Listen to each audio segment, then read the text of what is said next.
Good morning, good afternoon, and good evening, everyone. I know we had a little bit of a delay, but welcome again to the Jamaica Customs Agency's inaugural CyberSecurity webinar. Our theme today is promoting a cybersecure culture. I am your moderator, Douglas Williamson. By day, I'm the Director of IT at the Jamaica Civil Aviation Authority. By evening, I'm a Toastmaster, and I suspect that's why I'm here today. We are at the corporate head office of the Jamaica Customs Agency. We have an in-person audience who has been with us throughout the technical difficulties we've had, so we really thank them for their patience. And of course, you in virtual space, in cyberspace, thank you for being here. I had started before, I was pointing out that this is the Customs Agency should really be congratulated in terms of putting culture first, because we know Peter Drucker says that culture eats strategy for breakfast, and without the right culture, what we will have is a lot of weak links in our chain, our cybersecurity chain, or weak fences. So we're here to build strong fences and strong links in our chain. We welcome the members of the staff of the Jamaica Customs Agency who are still with us, the stakeholders, the freight forwarders, custom brokers, shipping agents, the couriers, the border regulatory agencies. We're all including you in a call to help build strong fences and strong links in the cybersecurity chain. I have the agenda here with me. I'm going to be guiding you through the agenda. We're going to have a prayer, and then we're going to ask the Commissioner of Customs to give us some opening remarks, and then I'm going to bring you into the 4 speakers that we have assembled for you today. Our topics will cover cybersecurity threats in Jamaica, online banking, preparing yourself for email-based attacks, and staying safe online. Those will be our topics, all relevant in the world we live in today. So first I'm going to ask Reverend Owen Gale, who is the Senior Systems Administrator for Technical Services. So clearly Reverend Owen Gale has 25 hours in his day. And we're going to welcome him to give an opening prayer for us. Good morning, everyone. Greetings to everyone in their respective position. Let us pray. Heavenly Father, we thank you for this morning. And Lord, we're grateful for this opportunity that you have afforded us to be in this position where we can promote a cybersecure culture. And Father, as we endeavor to empower, equip, and edify not only our staff members, but our stakeholders, and by extension, those watching this webinar. We pray, dear Father, that you will help us through this webinar to be in a better position to identify, mitigate, and potentially avert cyber-secure threats that might come our way. And so, Father, we ask for your blessing on this proceeding, this webinar. And we ask, Almighty God, that you'll have your way. We give you thanks. In Jesus' mighty name we pray. Amen. Thank you very much, Owen. Thank you so much for your words and invoking the Lord's presence. It is my pleasure now to bring to you opening remarks from our Commissioner of Customs, Mrs. Velma Ricketts-Walker. Her remarks, she's coming all the way from Brussels. She is an experienced customs administrator, of course, with 20 years experience, more than 20 years experience in the field. She's a fervent contributor to the development and the modernization of customs globally. As we can see, she's in Belgium right now. She's dedicated to improving Jamaica's image in the ease of doing business, border protection, port logistics, and competitive performance. In her capacity as the Revenue Administration Advisor to the International Monetary Fund, the IMF, her contribution to regional customs administrations has included development and strengthening of risk management programs and strategic reform. While she served as the chairperson of the World Customs Organizations for 3 years consecutively, and she has been instrumental in reforming customs administrations by primarily advancing the capacity building programs at the WCO.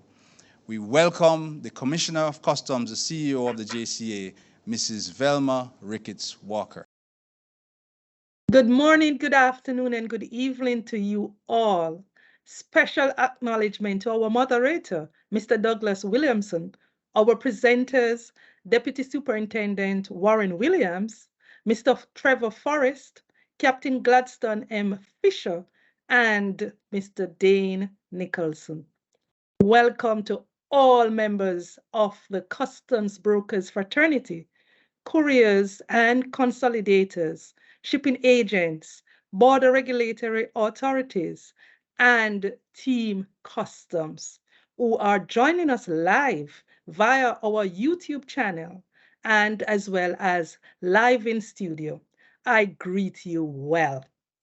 The month of October is recognized annually to acknowledge cybersecurity awareness. And today, the Jamaica Customs Agency is hosting its inaugural cybersecurity webinar under the theme Promoting a Cybersecure Culture.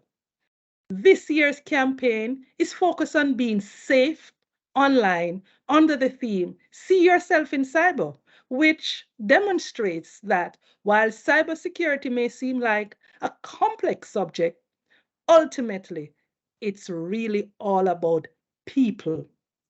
Yes, you and me. Now, during the month of October, the focus has been on the people part of cybersecurity, providing information and resources to help educate staff, partners, and the public, and to ensure that all individuals and organizations make smart decisions, whether on the job, at home, or at school. Speaking from a strictly customs administration perspective and having regard to our mandate of protecting people, trade, society, our borders, revenue, data, and information, as well as the supply chain, which all have great reliance on ICT services, to include public facing applications such as our customs management system or even our email services, makes it even more important that we have a robust, agile, and effective cybersecurity strategy which focus on zero trust architecture, constant monitoring and evaluation, identity management, and promoting responsible use of the systems. Importantly, demystifying the complexity that is often twinned with the ICT universe. With the JCA's thrust towards establishing itself as a digital customs authority, we have expanded the use of ICT services and network connectivity. Additionally, more persons, both internal and external, are utilizing the applications. It means that the risks and threats are also growing.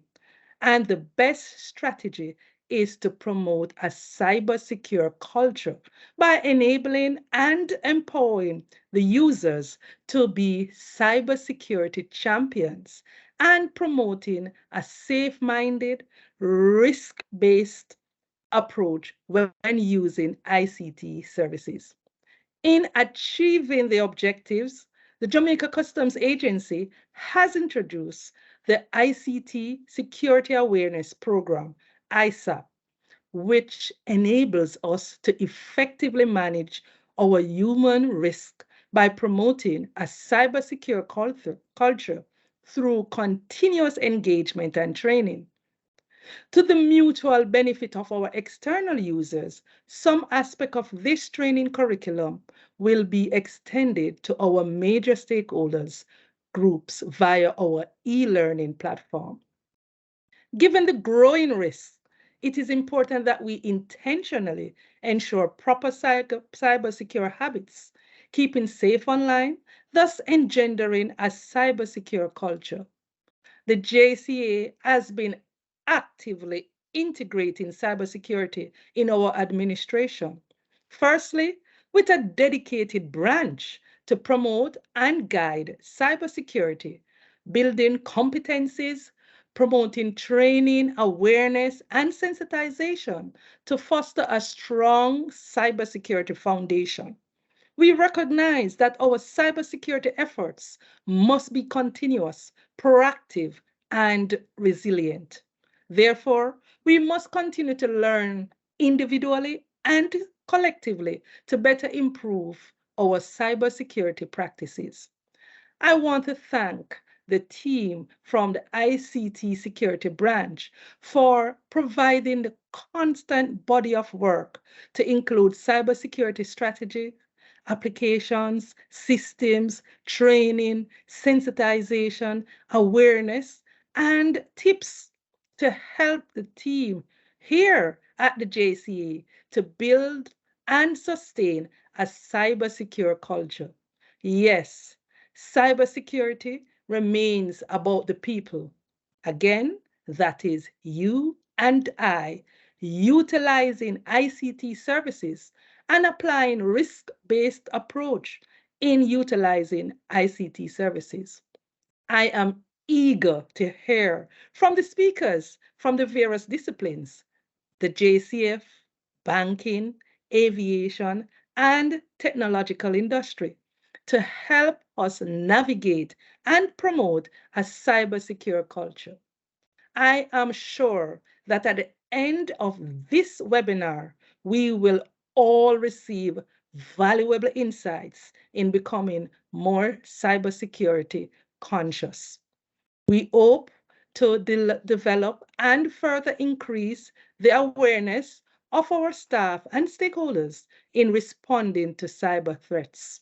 This webinar will surely assist in ensuring that we are more prepared to identify and respond to cyber threats, not just to our critical infrastructure and related services, but also within our personal lives. As we listen to the presentations, importantly, I want us all to leave here recognizing that we must all remain vigilant and agile in responding to cybersecurity threats and risks. It is our duty and obligation. Thank you so much. Do have a cybersecure day.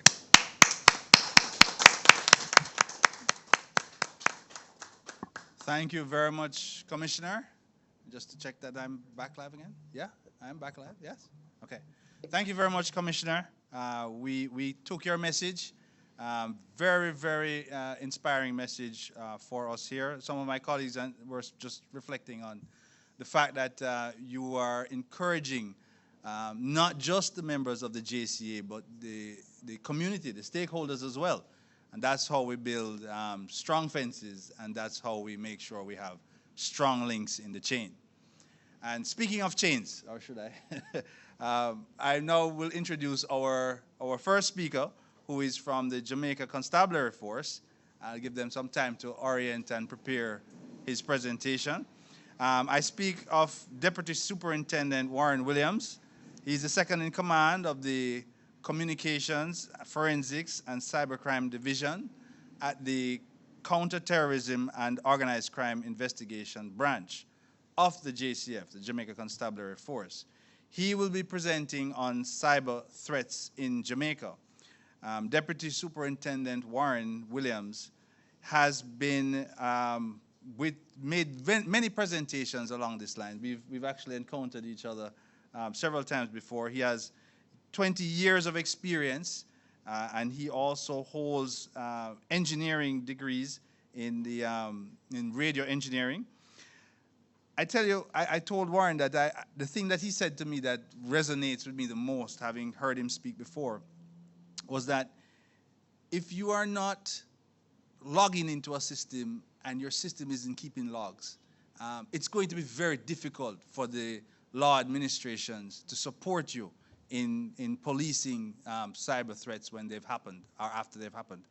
And I thought that message stuck with me today when he said that several years ago. I think that was even before COVID. And I know today he's going to give us a message that resonates with the commissioner's charge. So please welcome Deputy Superintendent Warren Williams, who is presenting on cyber security threats in Jamaica.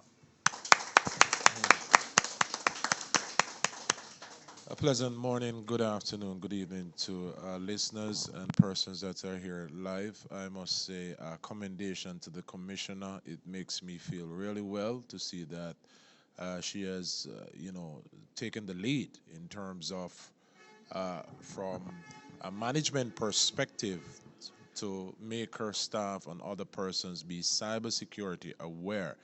It's very, very important and critical, especially in this day and age where, almost everything is fully digital. We do our business online, pleasure online, everything online. It's easy to steal your identity, easy to lose money, just about everything and anything.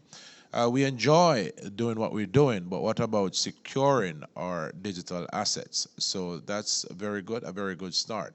So my presentation will focus on where we are, how did we get there, and what's our responsibility as general users of technology. So ICT has been a real challenge in today's world, real challenge in the sense that as I said before, just about everything that we do, it entails and it encompasses the use of technology. If I had more time, I know I would do my presentation to scare you such that you realize what is happening in the real world and do not take it for granted. So, of course, where are we now? Crime and technology has gone to a significantly different level. Almost, and I may not have the empirical data, but based on trend, I could safely say 99.9% of every crime in Jamaica now has a digital element to it. And of course, that is why we have to get really, really serious. This thing is not working. So as we move along, yes. Right, so as I said, 99.9% of every crime now has a digital element, still doesn't work. So can you move me on? Yes, right. So as we move on to the next slide, we recognize and realize, continue, that digital crimes can be, continue, just move on, disruptive, very disruptive. Now 9/11, Mr. Bin Laden was nowhere in the US of A when he launched an attack on the United States of America. So you know who's doing operations on a daily basis is heavily dependent upon technology to do your shipping information and all the transactions online. It's easy for a person like me who's trained as a certified ethical hacker and have a digital device to access your data, access your operation, and disrupt your operation. Just imagine the customs not having the use of their technological gadget for the day. Move on. It can be very destructive too. So, we know that most of our critical infrastructures or telcos or GPSs, all of these, or water commission, are now fully connected digitally. And it's quite, no, significant. Go back.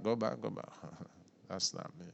It's quite significant that, of course, I can destroy your databases. I can destroy your servers. Let's say you use IP cameras. Let's say you stay remotely to, turn on your air conditioner, turn on your lights. Once I access that, I can destroy your operation. But of course, we're happy that it's quite beneficial because I couldn't tell the last time I joined a line to go to bank because I just don't have the time. So it's been beneficiary. Wherever I am across the globe, I can definitely use my technology to check my balance, to, of course, pay my bills online. But when was the last time you checked your balance if $1 is missing? No, you don't. But can you imagine persons who are working inside, these entities and are able to remove $1 from a million account? You just check how much money is that. That is $1 million with ease, right? So there's a paradigm shift in how we do business and pleasure now from all different sectors, whether it's ship, land, sea, and air. So we pay attention to securing those assets, land, sea, and air. But what about cyberspace? Are we paying attention to secure that? No, we don't. So we think about, as I said, the critical infrastructures, and we know about the colonial gas pipeline. Can you imagine our water commission? You know, let's say they program to drop 1 drop of chlorine in the water.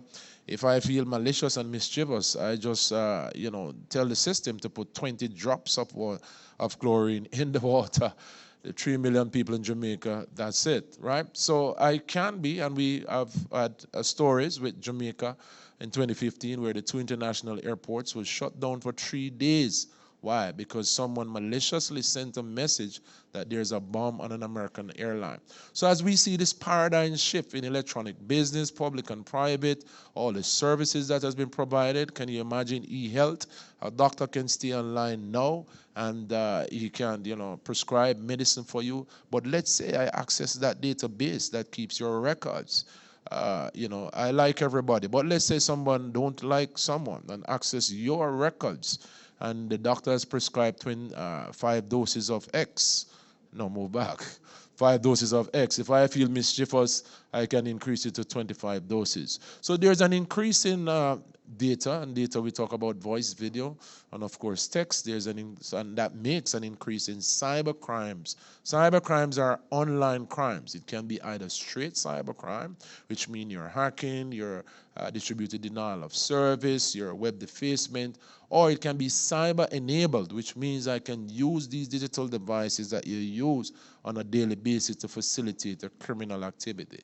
So there's a need to secure, and we must applaud the Jamaican government who enacted the data protection legislation, because it's easy. We put everything about ourselves online, our pictures, if we're leaving home, if we're not in the country, ipipure.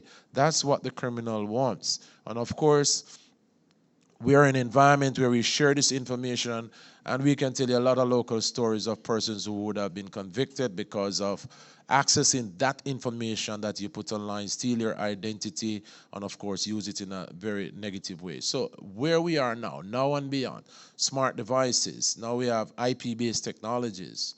Of course, we have different types of, continue, IPv6, which is, IPv6 is dealing with the addressing system. Now every single thing has an address.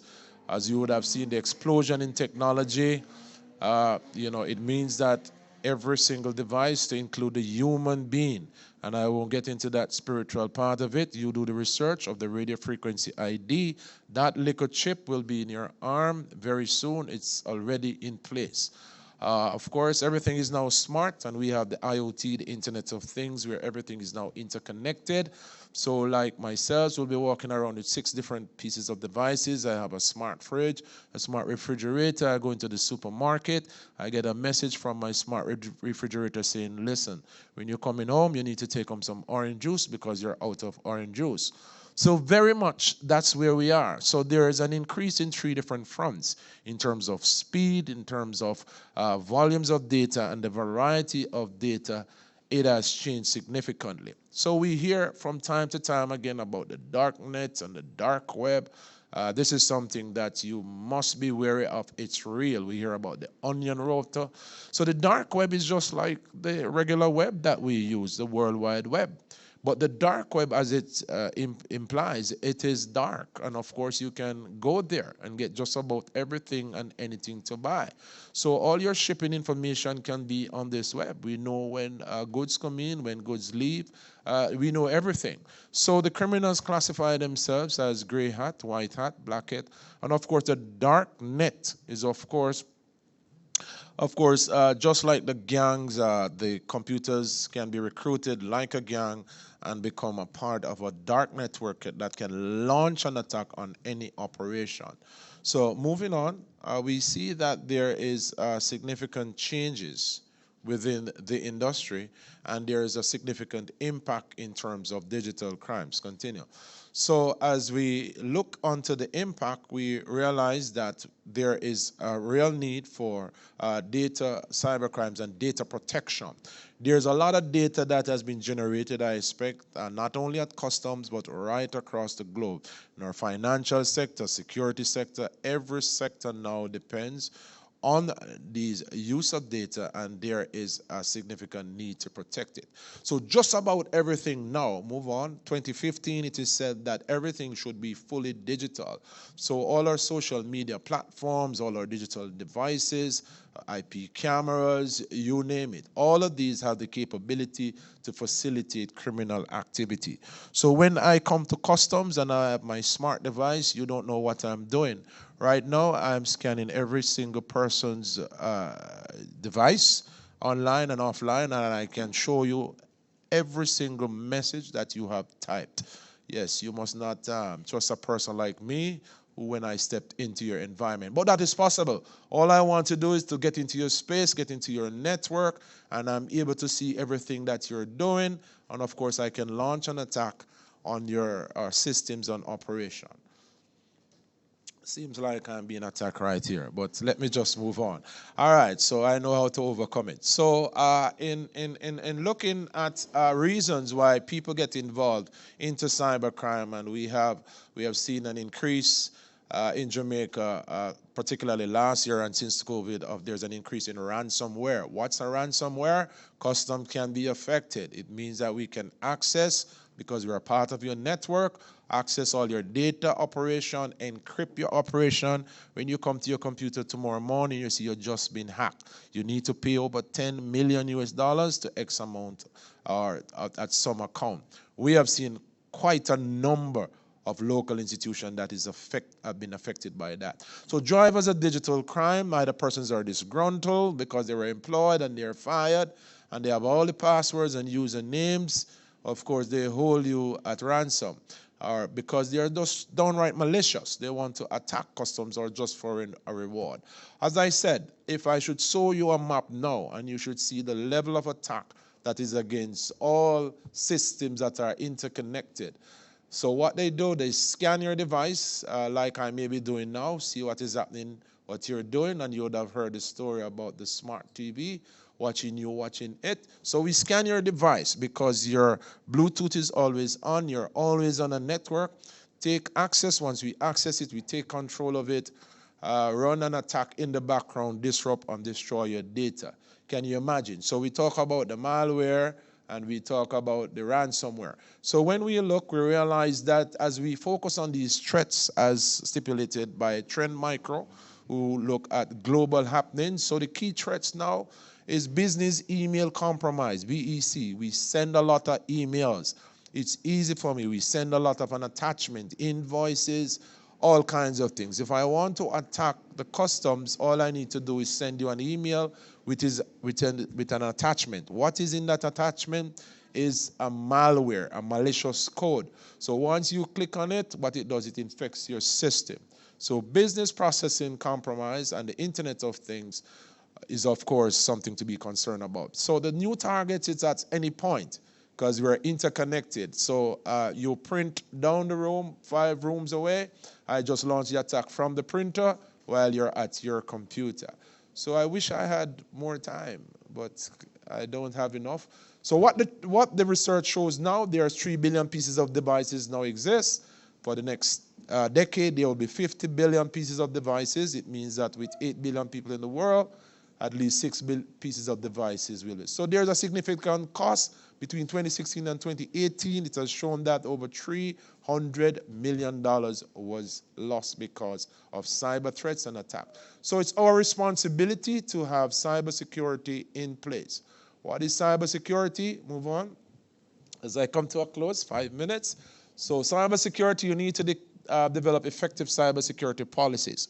So when I'm through, I'm going to give each and every person that is here in this room and that is listening a brand new thumb drive. It's going to be 64 gigabits. Let me see all of the hands of all those who want it. I know. And what are you going to do with it next? You're going to stick it into customs systems. But do you know what is on it? I have a malicious code. I get access to all your system. I take customs down. So risk management is also important. And of course, we need to monitor every single user. This is a research done by myself, and I want to, you need to find out if your system is robust and can take an attack. So we look at cybersecurity readiness. So there's constant threats and attacks on the outside. on the inside, there's a lot of vulnerability and weaknesses. If we focus on policy awareness, risk management, training, and management support and IT infrastructure, then you could consider your systems to be cybersecurity ready. So in closing, digital safety is all of us responsibility.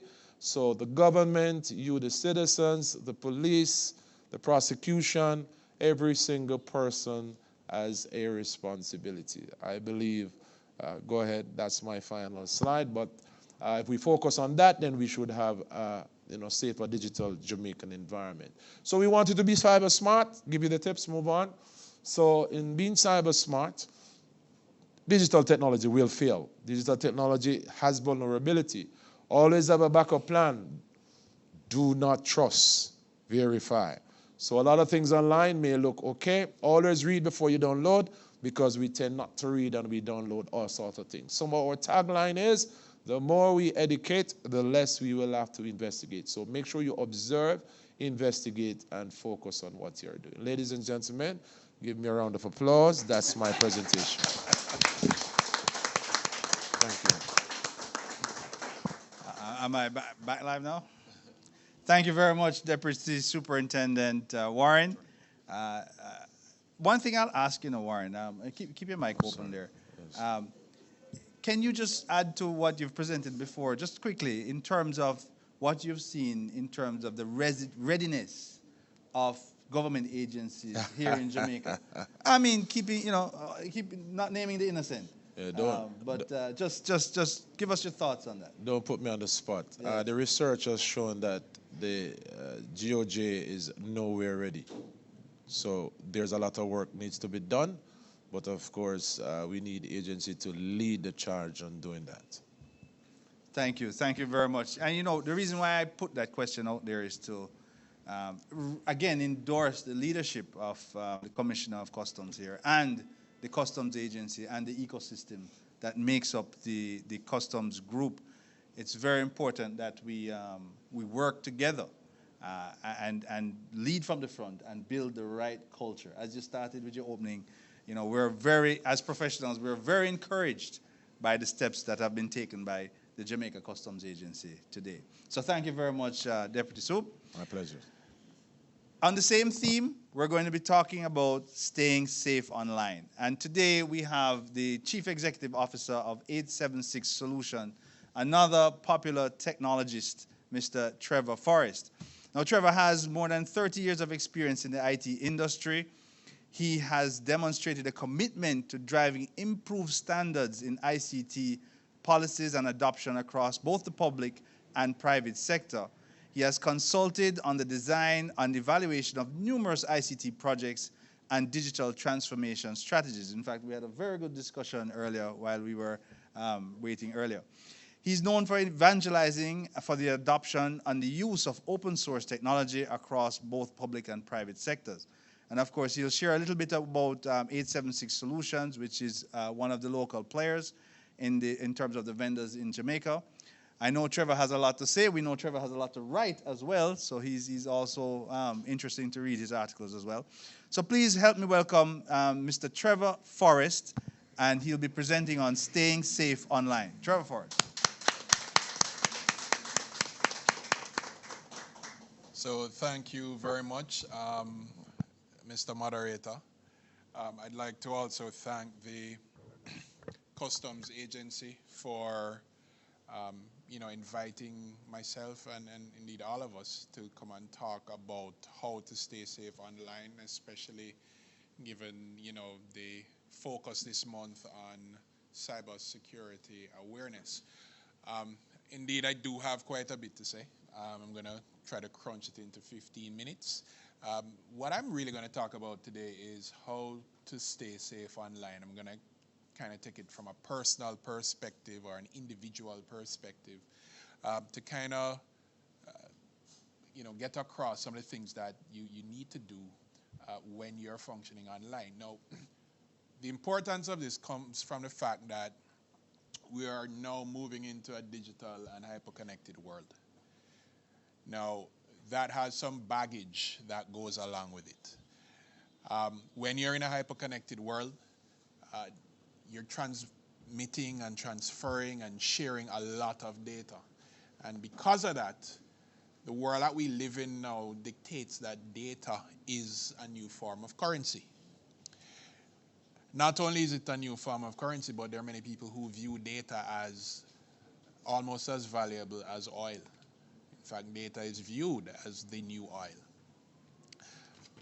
Likewise, you have some people who will view data as a poison because of what it can do and the effects that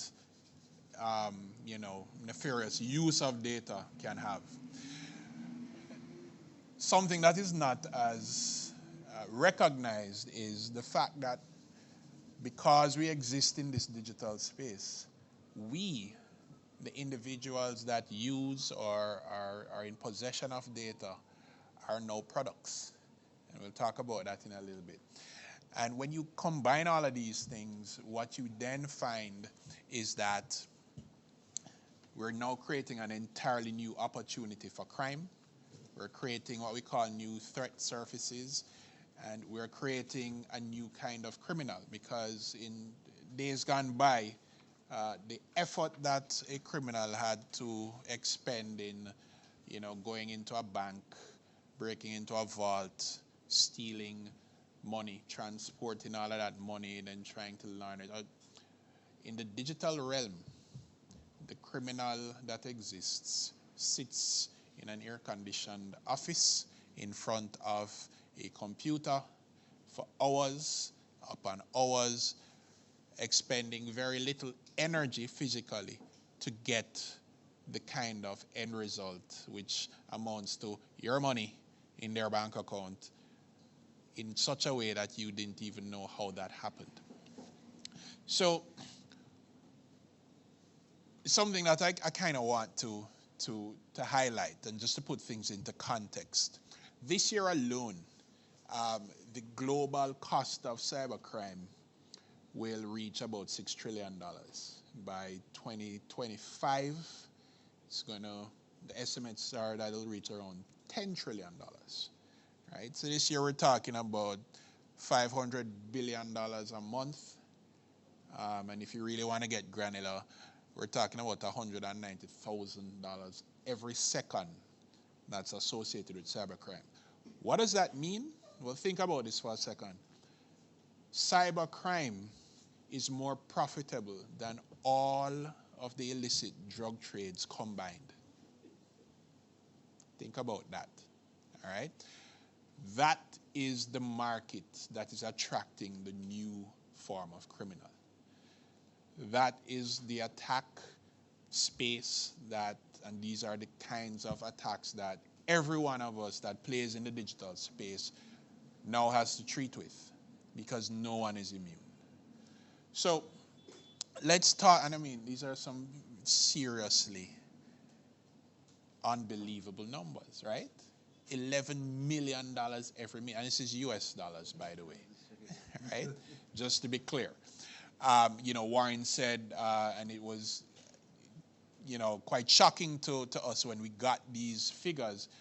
In a single year, Jamaica it costed about, $100 million US in cybercrime reported in a single year in Jamaica.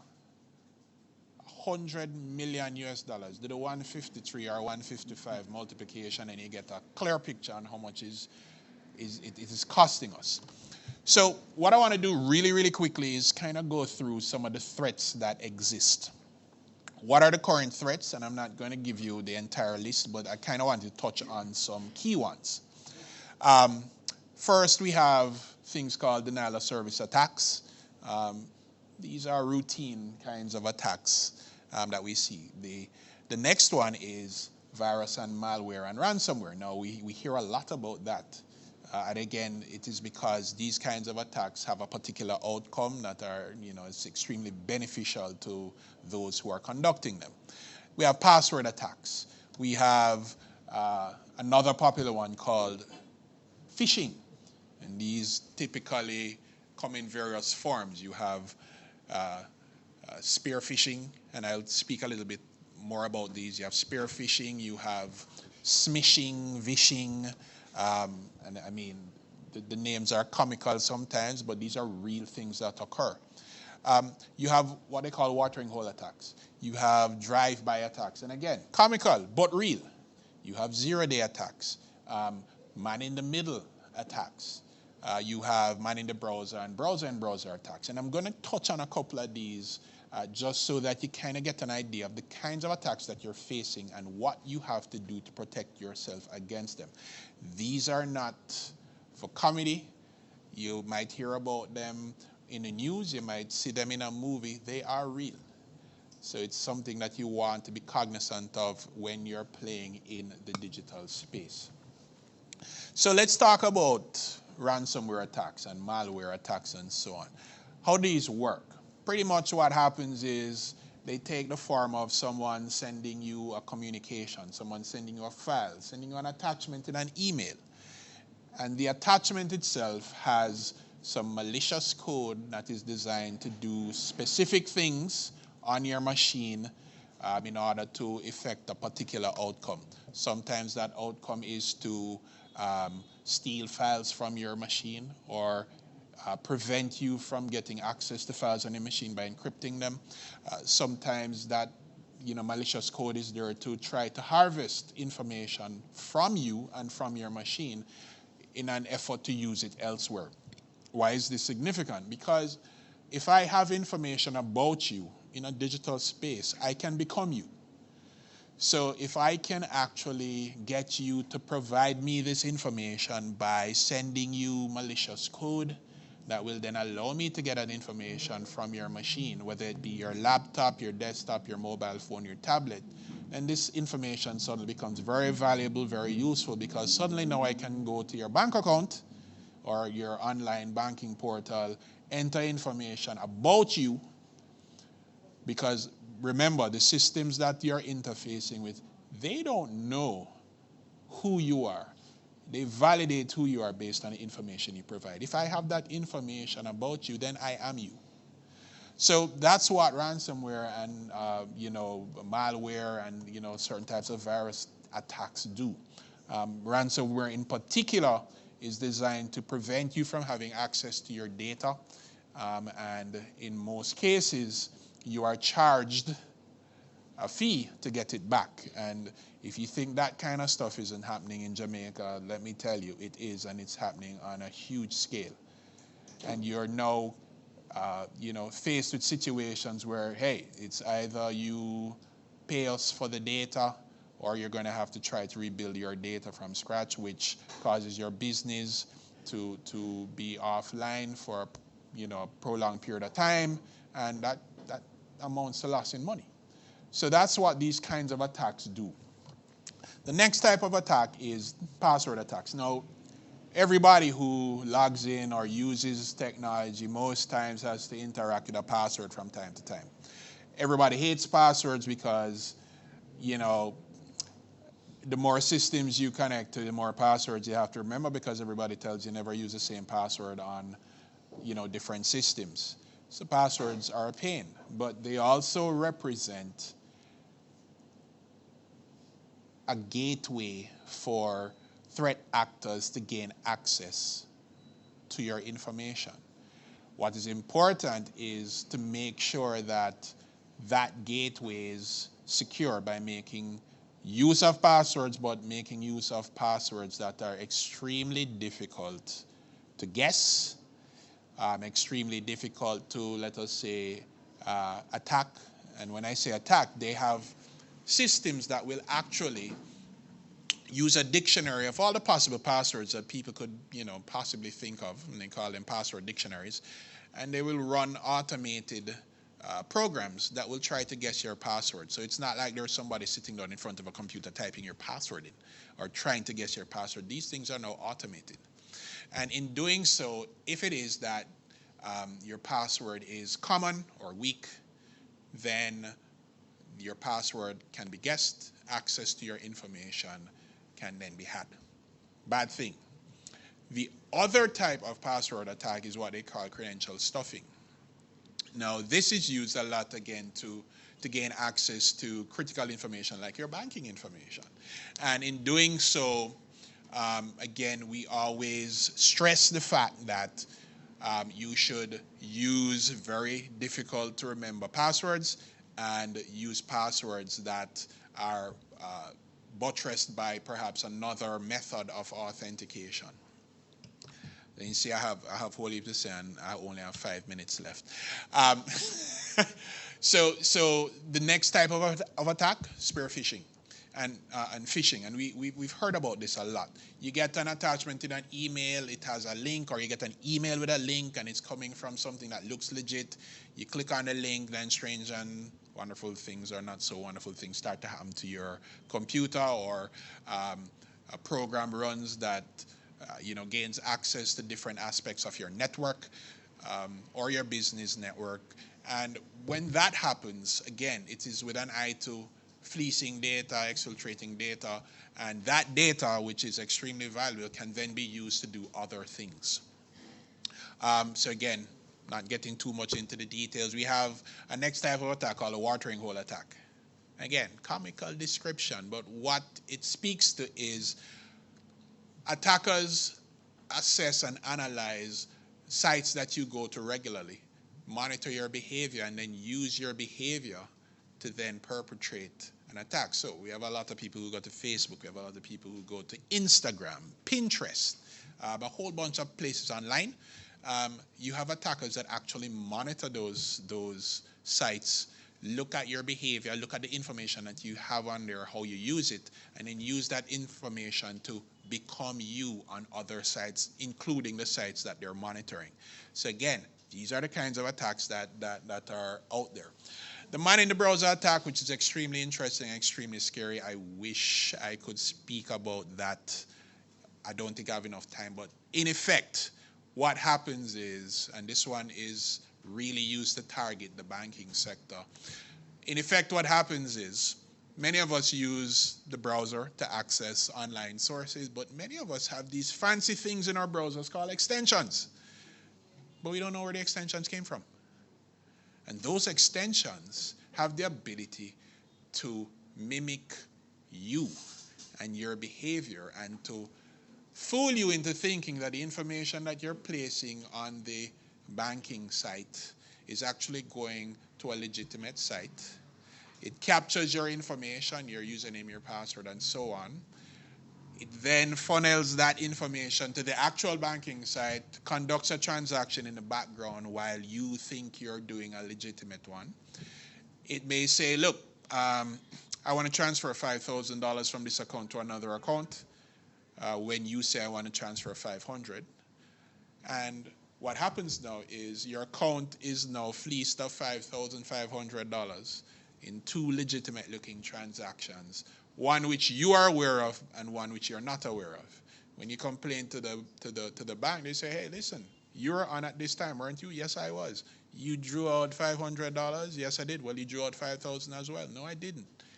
It's very difficult to determine with man in the browser attacks whether something is legit or not, but it actually happens, right?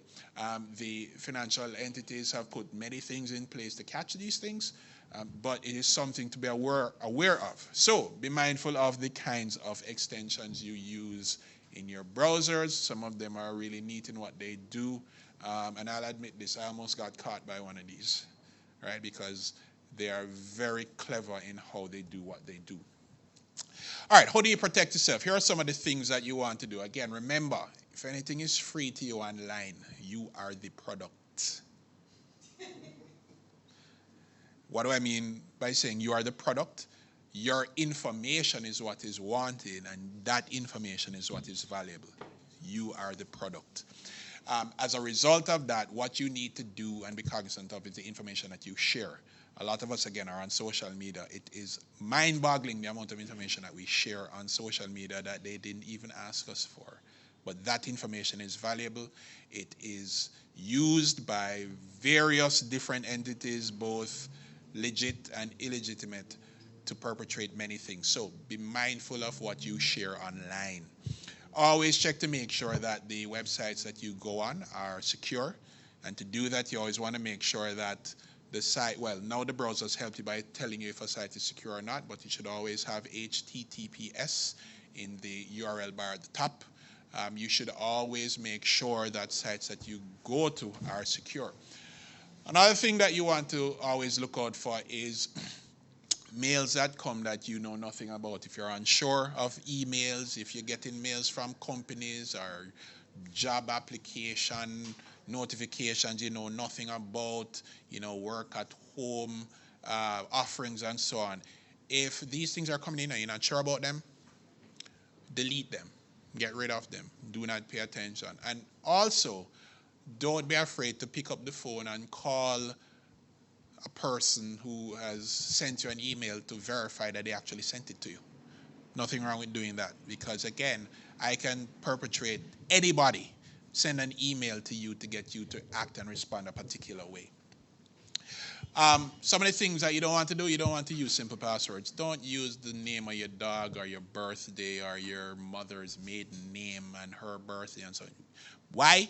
Because I can go on social media and create a composite profile of you because you have put these bits of information on different platforms, and I can pull all of that stuff together and formulate a password based on that kind of information. Don't use a favorite F1 team, because if I go online and see that you like Formula One, chances are you might use your Formula One team or your Manchester United or Arsenal, Gunners and them kind of thing as a pass.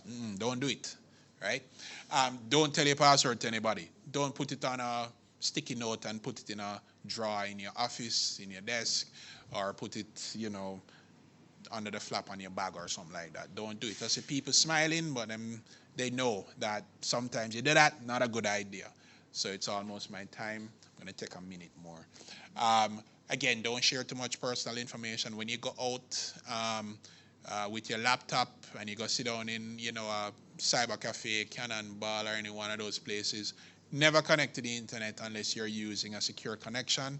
What kind of secure connection am I talking about? A thing called a VPN, a virtual private network.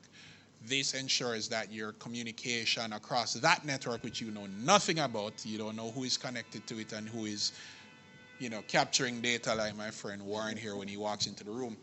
Do not connect to those networks and do any sort of sensitive transaction without using a VPN. Final thing I want to do, let me just say this. There is a website that you can go to. It's called Have I Been Pawned?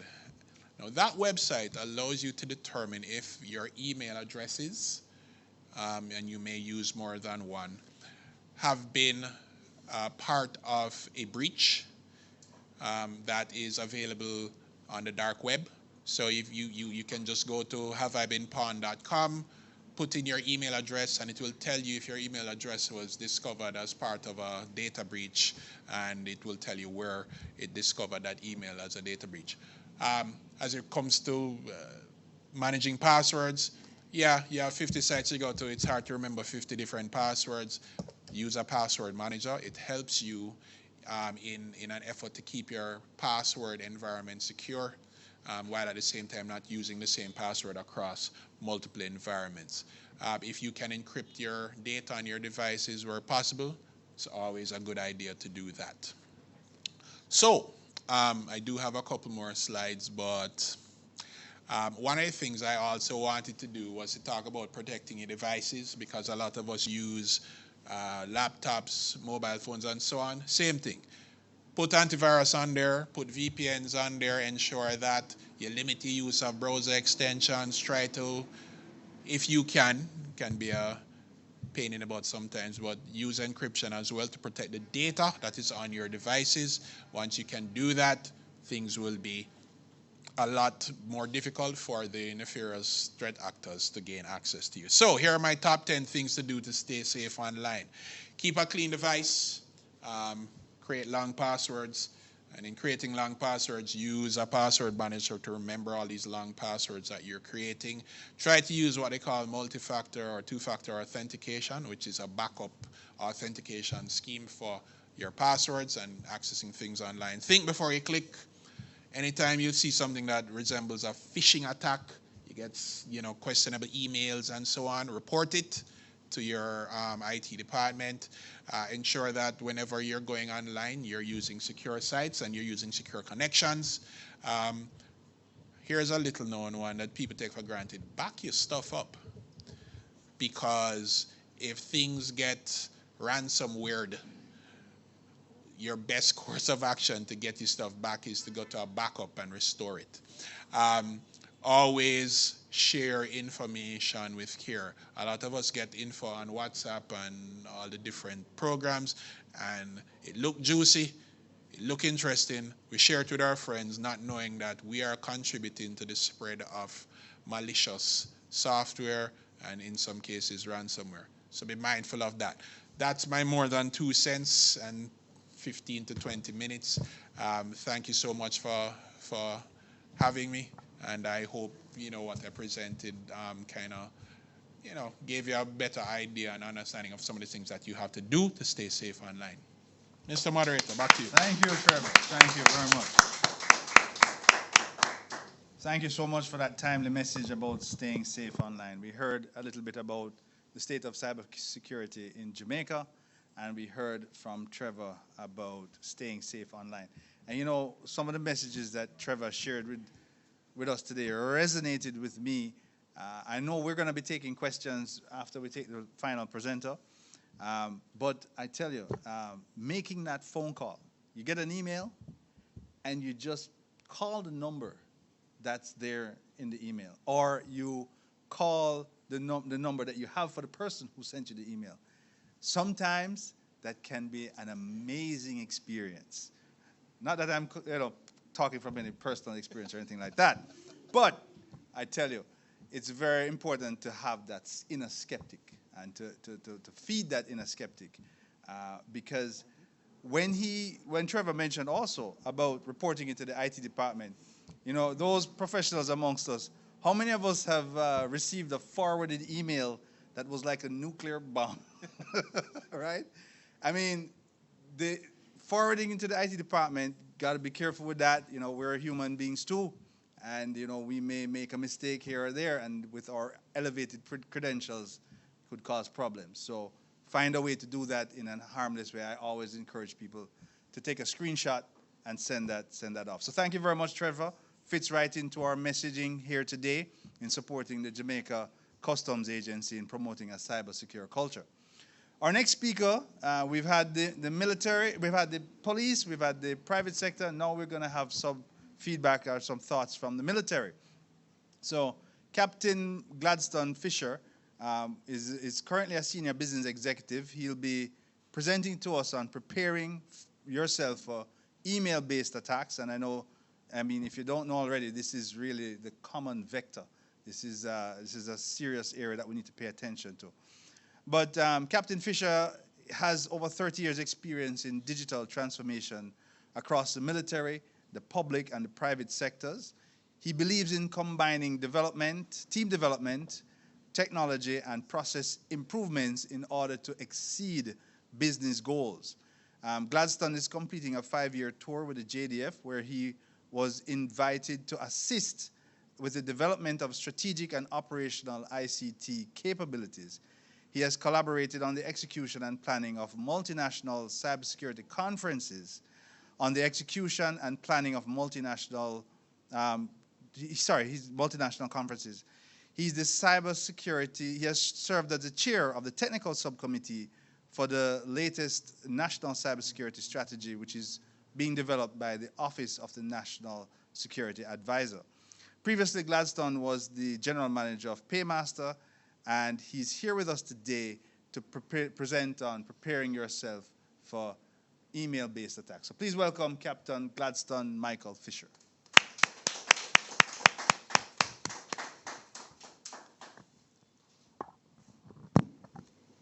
Thank you, Douglas. Good morning, all.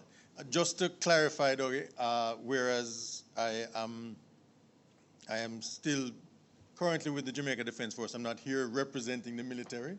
They're very particular about that. So I do have some military experience, but what I'm bringing here today is my ICT experience. So preparing yourself for email-based attacks.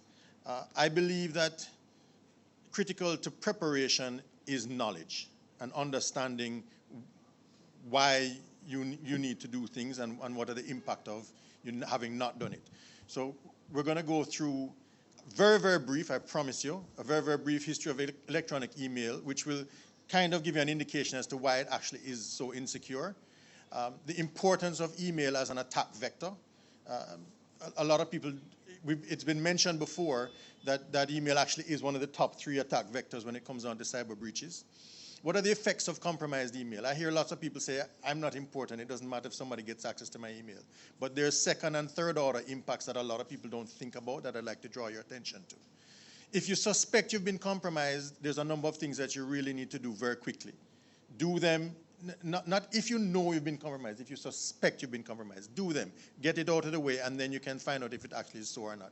And then we'll get into the meat of the matter, which is improving your email security for both persons who use email as well as email administrators. And we're going to touch briefly on password length, because again, I find that a lot of people don't understand the difference in complexity and brute force attacks of passwords. Password length has a significant impact on that. And I'd like, if there's nothing else you remember out of this, is the impact of how long a password is on how secure it is. So history of electronic email. The email system that we use in the internet is called SMTP, Secure Mail Transfer Protocol. It was actually been adopted in 1982. When it was adopted, there were only 100 nodes on what was then the ARPANET, which eventually became the internet. So there were only 100 people trying to speak to each other. Everybody knew who everybody was. There was no need to have any level of security. And one of the things that SMTP does is when we press send on our email software, you see a nice little envelope come up and it sends off. Email is actually more like a postcard. There's no sealed envelope. It's written on the back for everybody to see, and between when you send it and it gets to whoever's supposed to have it, everybody else can read it. And that's what facilitates things like the man-in-the-middle attack that Trevor was speaking about. Today, we're still using that same SMTP protocol that was devised for 100 nodes, but we have over 14 billion nodes on the internet now with Internet of Things. A lot of the security add-ons that have been proposed for SMTP have largely remained optional, partly because we have old legacy systems that can't manage it. And so we're stuck with this insecure system, and therefore it's susceptible to a wide range of attacks. Now, email as an attack vector, how important is it? As I said, it's one of the top 3 attack vectors that when it comes on to cyber incidents. The email alone, just email, accounted for $2.4 billion in losses last year. Just email. The other thing that is critically important in my mind is that email-based attacks account for the highest average cost per incident. So when email is involved, you're looking at a cost of close to $5 million per incident, as against some of the other attack vectors. Studies have shown that 38% of untrained users are susceptible to phishing attacks. This highlights the fact that training is critical, and we'll speak about that a little bit later. But even with all the training, let's be clear, there's over 24 billion with a B, passwords and emails available on the darknet for people to get, whether for free or for purchase. Odds are one of your email addresses and passwords is there, okay? So spam filters, malware blockers, they help in some cases, but things like business email compromise, Trevor spoke about it, where people pretend to be somebody else. The DSP spoke about it. That is actually one of the larger factors, I suspect, locally, where people get into your system, they look at your email, they look at how it's formatted, and then they develop compromises around that, and they'll send you an email and say, hey, that $50,000 that you said you were going to send to me last week, I need you to send it to my new bank account. It happens. It's real. So let's switch here. So in terms of is it important to me? Again, I've heard people say it. I'm not the commissioner. Does it really? I don't handle the money. Does it really matter that I've been compromised? All right, so if somebody compromises your email, odds are they then have access to your social media. So they can pretend to be you. Most of you would have heard about the stranded abroad scam where they send out messages, hey, I've gone on holiday in Paris and they've stolen all my money. Please, Western Union me $300. A lot of people fall to that scam, and that's because they have access not just to your email, but they now have access to your social media. They're DMing people. If I have your email and password, quite possibly I now have access to your banks and your banking details. I can get in there and transfer money. A lot of people, this one is actually quite prevalent. A lot of people have one-click setup on their Amazon. If I have access to your email and your password, I can go on Amazon and buy stuff for myself and send it to wherever I want. And then that leaves you with the bank to try and sort it out. All right? There's third order impacts that a lot of people don't think about. If I have access to your Gmail account, I have access to your calendar. It means that I know when you have meetings. I know where you're going to be. I know when you're on holiday. I know when you're not going to be at home.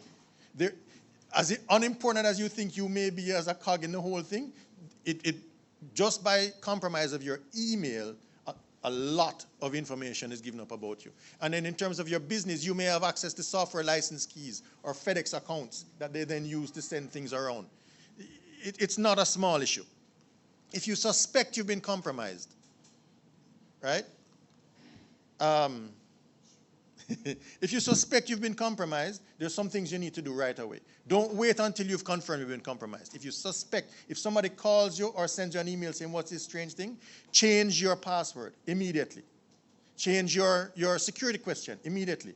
And most importantly, do it on somebody else's device. That's the second thing I would say. If you take away nothing else from my presentation, don't change your password and your security question on your own device. Trevor would have spoken about remote access Trojans. They may have keyloggers on your machine, so as soon as you change it, they know what the new one is.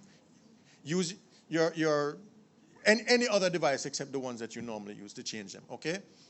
If you don't have two-factor authentication turned on, turn it on, using a phone authenticator app. I won't get into the details of it. I'm just going to say to you, do not use SMS text messages for your two-factor authentication. I will tell you, in the spirit of the DSP, if you use SMS to protect your Google Mail, $300 US and half an hour of my time, and I own your Gmail address and you'll never get it back, ever. Okay? Don't do it, please. One of the things that people do when they compromise your Gmail account is they then go in and put in secondary checks. So they turn on IMAP and POP3 and forwarding, so that even after you've changed your password and your security question, they're still getting your email. And you think, okay, well, what's the big deal with that? Here's what happens. I go to Amazon. I order a digital Apple card. It comes to your email, which gets forwarded to my email, and then I take the money. And as far as the bank is concerned, it got to your email address. You need to pay for it, okay? Any accounts that you have that use that same email and especially that same password, change them immediately. That's one of the things that people do. Once they know your email address and password, they're going to go and try Spotify, they're going to go and try Netflix, they're going to try all these different services because a lot of people use the same email and password for these services. So if you do that, change it immediately. Remember, this is if you suspect that you've been compromised. After you've done all that, then have somebody scan your machine. You'd think scanning is first? No. Protect yourself first, then scan, and get somebody to help you with that. If you're sure you've been compromised, if you're absolutely sure you've been compromised, it's embarrassing, but it's important. Send an email to all of your contacts, just advising them that you've been compromised, that they're to contact you by phone if they get any unusual or suspicious emails, and that you're dealing with it, okay? Password length. Here we are. So we've dealt with that. Now, what can I do to prepare myself, to improve my email security as a user? If you do any Google searches, you'll find that the most important thing is awareness. You need to be aware. Unfortunately, this issue of email security is not as technology driven as some other things. It really is, there's an onus on the user to understand and be aware. So do not click on links before triple checking, not double checking, triple checking the sender. Trevor hinted at it. The truth is that SMTP, I could send you an email right now as a commissioner, and it shows up as a commissioner's email address. It's easy to do. 5 minutes on Google and YouTube, and you can do it too. Okay? So if it doesn't feel right, if something doesn't feel right, don't click it. Okay? Don't be afraid to pick up the phone and call. Just because we're in a digital age, if you get an email from somebody that says, oh, I've changed my bank and I want you to send my money somewhere else, call them. DSP can tell you an innumerable number of people, of companies in Jamaica now that have lost millions of dollars from that one simple email that says, oh, I've changed my bank, please send it to this new one instead. You're not getting the money back. Okay? Sign and encrypt your emails. Signing and encryption of emails has been available for decades. I don't know why people don't do it, but it's something you should look at doing, especially for your business emails. All right? Attachments. I don't care who sends me an attachment. I use file save as, and I save it somewhere, and I upload it to an online scanner, and I check it. Okay? It's a little bit longer, but I guarantee you it's a lot shorter than if that particular attachment has malware in it. Using two-factor authentication and long password. We won't get into two-factor anymore. You need to use it. But in terms of a long password, here's what I want to leave with you.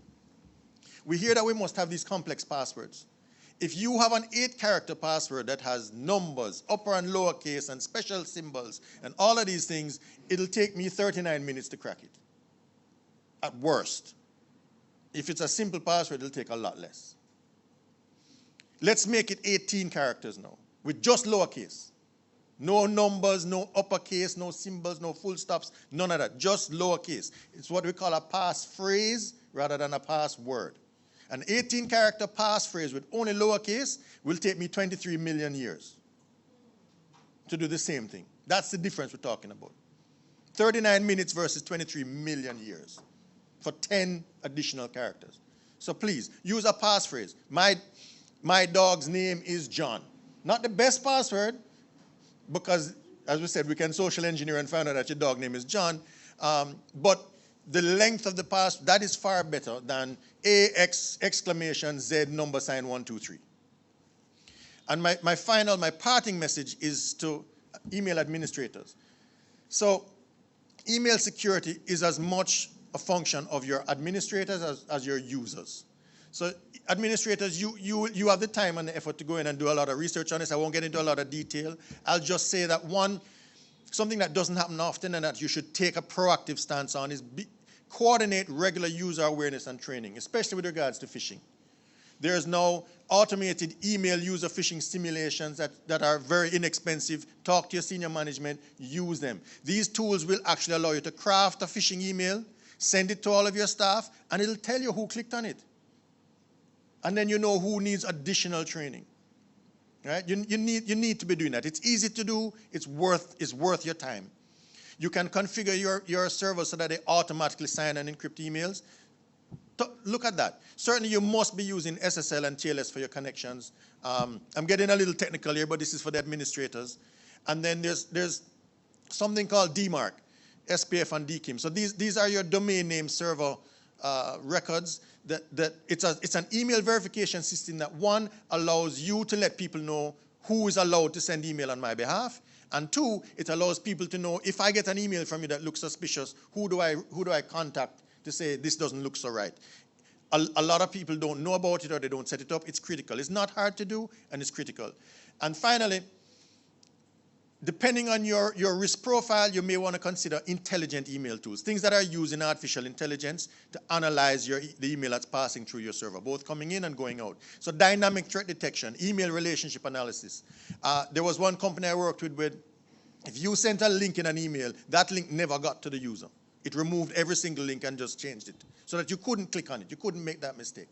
So there are a number of things that can be done, and I'm just suggesting to email administrators generally, do some research, take a look at it, and do your part, one, to train your users and to protect your users. And with that, there's a couple of helpful online resources that are here. I'm sure there are a lot of people out there better at Google than me, but here's a few places to start. I just want to thank the Jamaica Customs Agency for this opportunity. I think it's a fantastic thing that's being done. Congratulations to the Commissioner on her proactiveness with this. And thank you for being able to present on this topic. I hope you have a secure cyber year, not just a cyber month.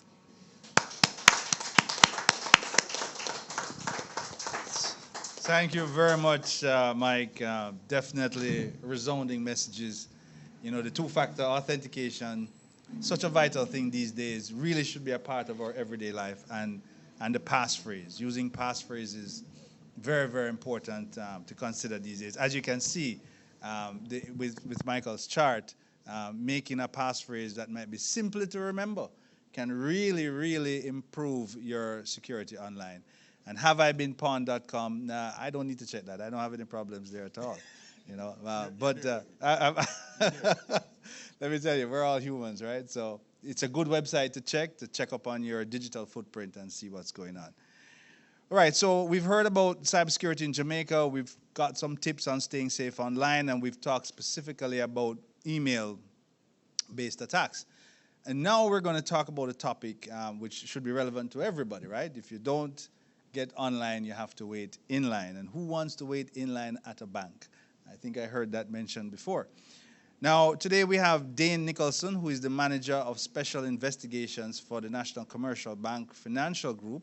He'll be presenting on online banking security. He's an experienced fraud prevention practitioner, and he currently holds the post of Manager of Special Investigations.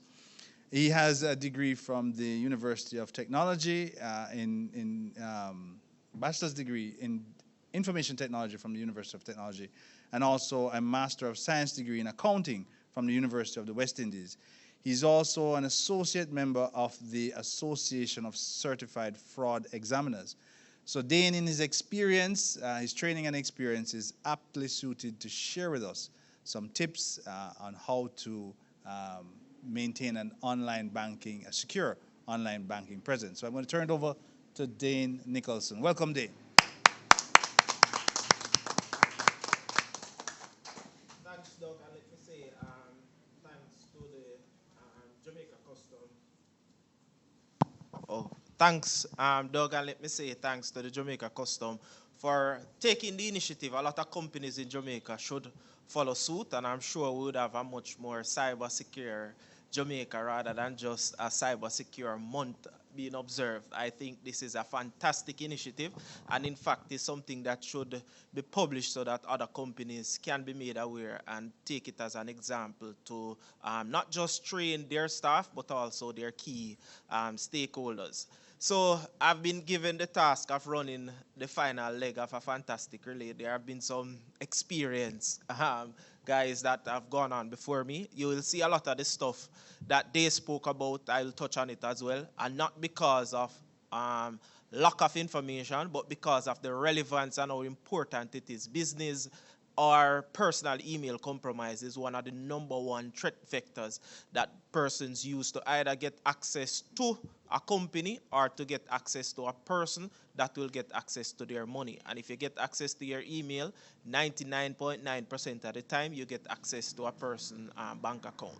So online banking and what it is. So the advent of technology had created, it has its advantages and it has its disadvantages. COVID, if there's any good thing that has come from COVID, it has accelerated the countries and the world by large digital agenda. So there are some good things about it. However, there are some things that are not so good that we ought to be mindful of. So the growth of this channel has resulted in the need for greater security awareness to ensure that financial data is protected. So what is online banking? And I'm certain everybody by now would have been online. If you weren't online before COVID, I'm certain COVID would have brought you online, because given the impact that it had on the entire country and banking as well, nobody wanted to stand in line and wait 2, 3, 4, 5 hours to get access to their banking information when they could use a click of a button and get access to it, not just during the day, but 24/7. So this is an automated payment system that allows customers of financial institutions to conduct banking transactions through institution website or mobile app. And now we see enough late where everybody is now going with mobile wallets. So the internet platform allows customers to conduct most traditional transactions pretty much everything that you can do in branch, you can do online, with the exception of a few. I'm certain, whilst you can transfer cash online, you're not able to withdraw and get the physical cash in hand. But put that aside, pretty much anything that you do within a branch, you can do it on the internet. However, you need to be cautious about the internet, because you need to take steps similar to how you go to an ATM and draw the cash. You're not going to walk with it in your back pocket and walk in downtown Kingston. You're going to take the necessary steps to protect yourself. If you have a store, you're going to get security guards and get grills and to protect it. The same principle must be when you maneuver in the online space as well. So there are some advantages of online banking. As I mentioned, first, 24/7 access, guaranteed security through multiple layers of authentication, and you would have heard some of the layers already, the SSL, the TSL, the two-factor authentication, the encryption, and some of those things were mentioned already. Ease of bill payment, this includes setting up multiple auto payments or standing order, improve visibility of bank balances and transactions alert for better account management. And this is something that I would encourage everybody to do to ensure that financial institutions have your most up-to-date information, that is your cell number, your email address, so you can benefit from transaction alerts, either from transactions that you do or from transactions that are done on your behalf. And simple, faster transfer. This includes inter and intra-bank transfers. Now, and it is pretty much free. So online banking is free. There's very few transactions that you are charged for. So I would encourage most persons, and if not all persons, to get it. However, there are some things that I want to bring to your attention. And the most prevalent one that we see now that affecting persons in Jamaica is phishing. And phishing comes in various forms. You would have heard it mentioned already. But it is the fraudulent practice of sending emails purported to be coming from a reputable source. It could be coming from the Jamaica Customs because they are significant value to mimic the Jamaica Customs. So it's not just financial institution that persons would want to mimic. Government agency, they love to do it as well, to mimic government agency. And then this is a sample of a phishing email. So you see, this one is an example of NCB. The login landing page looks just like NCB. However, if you check the URL, you'll realize that the URL, the first thing that pops out on you, it says dangerous. And there's no HTTPS, which Trevor and the others made mention of earlier. So that is one key thing for persons to look out for when examining a phishing email. And then malware. We heard about malware earlier, and this is the compromise of end-user device, such as computer, cell phones. And we have seen where hundreds of persons over the years have fallen victim to malware that has caused financial loss, because these malware are so invasive. We are seeing now where they're getting a lot more sophisticated, where they're turning on your webcam, they're collecting keystroke loggers, so everything you type on your laptop, everything you type on your cell phone, it gets sent to the cyber criminal within 30 seconds thereabout. So you have to be mindful of those things. And Trevor and the others spoke about public Wi-Fi. This is one of the vectors which gets access. Email is one of the most prevalent or most common route to a malware, because all they'll do is just send you an attachment. You click on the attachment and you automatically download the malware on your computer. And then they don't need to do anything else, because the information is sent to them remotely. Everything that you do on your computer will be sent to these guys. I remember a few years ago, a customer lost significant amount of money, and she was adamant that it was internal. But when we check her device, there was a keystroke logger malware that captured her username, her password for her internet banking. It captured her email username. It captured her email password. Everything was there. And if we weren't able to prove that to her, she would have been adamant that this was an internal compromise. There were some other sensitive stuff that I won't mention that the fraudsters got, cyber criminals got on her laptop, because she stored, I think it was close to work from home time, and she was storing her laptop in her room, and they turn on the webcam, and needless to say, anything else what happened. So you have to be very careful about this. And suspecting emails, don't just click on them, and curious of want to read. Be cautious about it. Phishing, we have seen a significant increase in this as well, where persons call persons purporting. It's a form of phishing, but it just takes place over the phone. So all they'll do, they'll call you. So there are steps to it. So they'll send you a phishing or a smishing email first, and they'll get certain credentials from you. So they'll send you a smishing email. You click on it, you enter a username or password. They log in, view certain information. So they have your transaction histories and stuff like those. Now they can call you and pretend to be a financial institution. And they call and they say, oh, I noticed you did a transaction on the waterfront the other day for $10,000, but you only did one for $2,000. So when you hear 10,000, like, oh, no, I did not do that. And they say, okay, all right, in order to restrict your account, we need you to provide us with your token code. You just go in your pocket now and take out your token code and read it off and give it to these guys. And what they'll do now, they already have your username and your password from the phishing or the smishing attack earlier, and now you give them the final key to the vault, which is the token code over the phishing attack. And they'll just go change your password, add beneficiary. Sometimes they'll even switch the token from if you have a hard token, they'll switch it to a soft token. If you have a soft token, they'll switch it from one device to another. So it is absolutely important for you to be aware of these things, because education, based on the certified fraud examiners, they say that if customers are educated, it is possible to reduce these types of incidents by 25%. And 25% is a significant number. Just Trevor told you earlier about 9 trillion US dollar by 2025. We are very much approaching that now, because a lot of these compromises aren't reported. So that number is an estimated number. If we should actually get the number of just Jamaica alone, we would have seen how significant this is. And we touch on smishing, and this is a form of SMS phishing. So this phishing come by email, and the smishing come by text message or WhatsApp messages.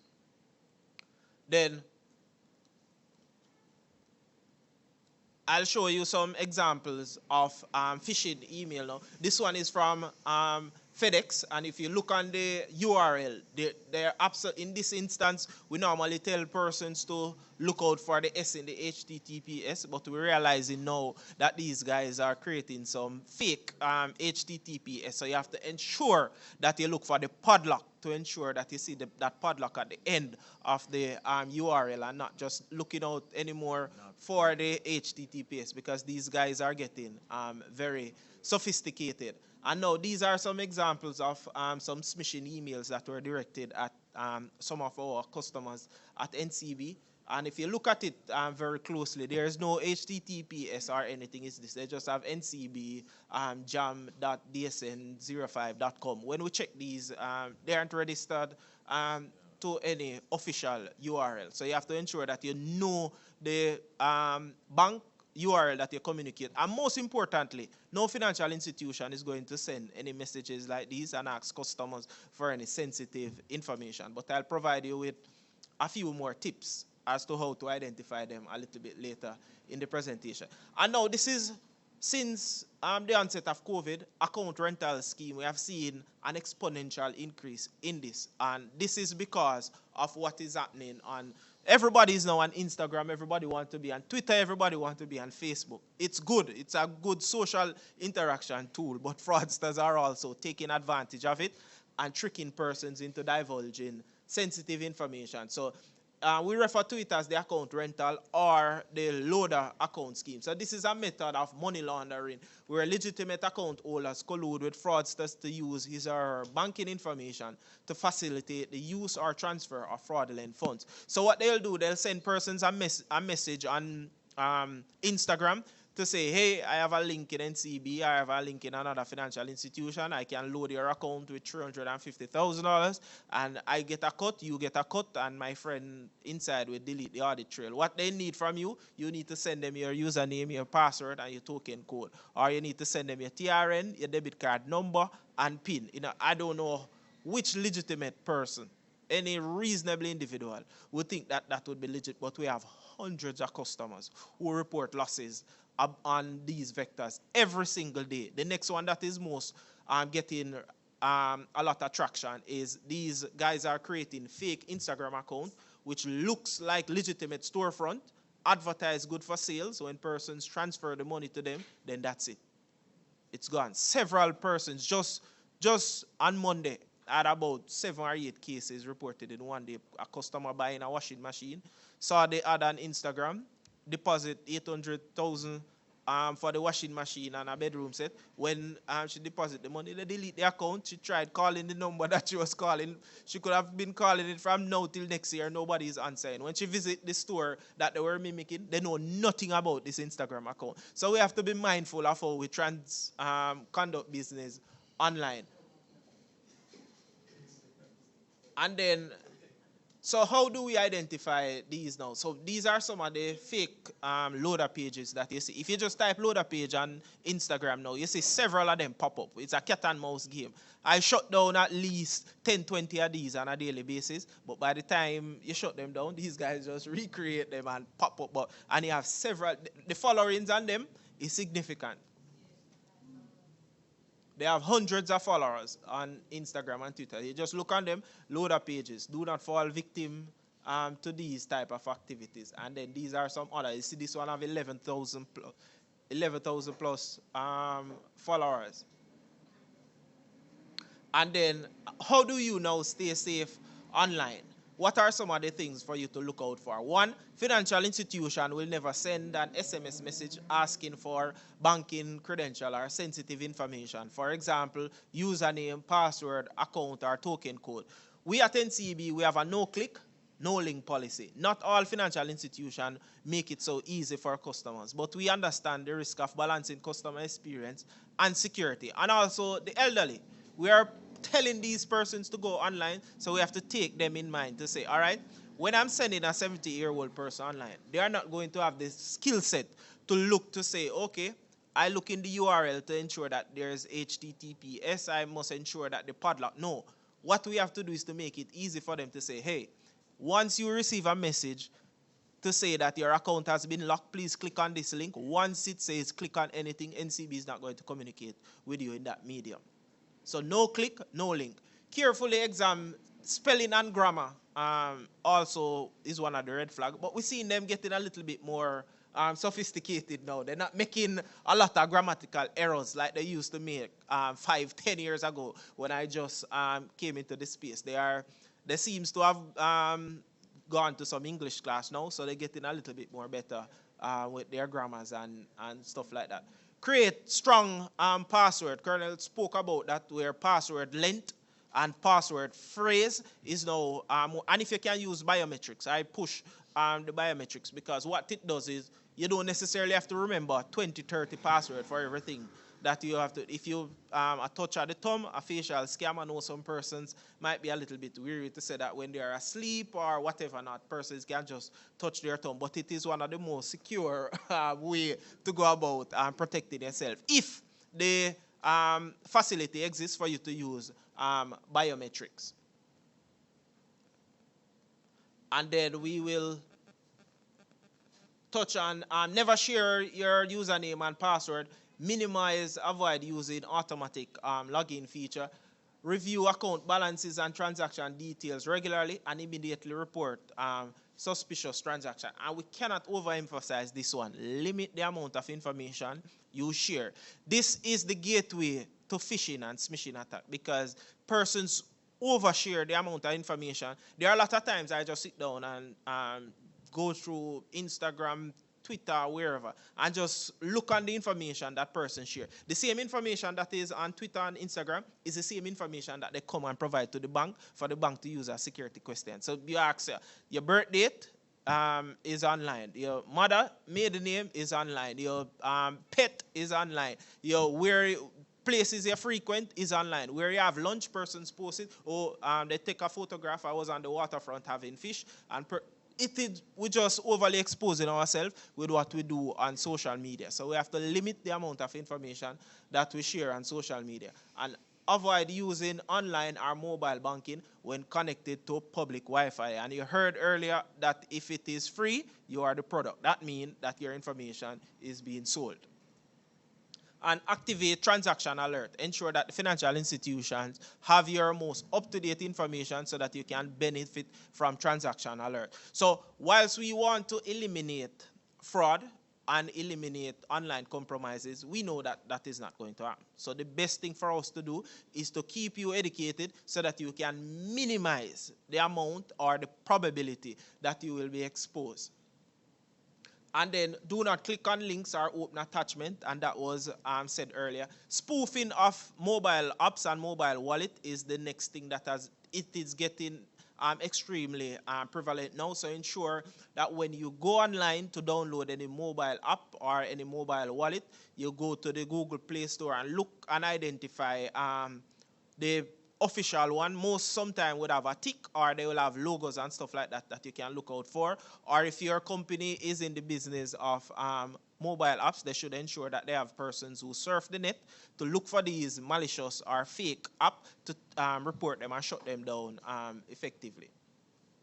And then that's it from me. I hope I was able to part some knowledge from you. As I said, I want to thank the Jamaica Customs Agency for having me. This is an excellent initiative which should be replicated right across the public sector, because the public sector is the largest employer of people in Jamaica. And if we train the public sector and see that 25% reduction in fraud just by educating, you can imagine how much financial institutions like mine would save on an annual basis. So thanks again, and I hope you guys would have learned something from what I said.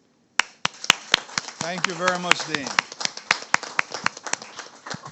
Thank you very much. Thank you. Timely messages. I really reflected on those better fakes that you showed us.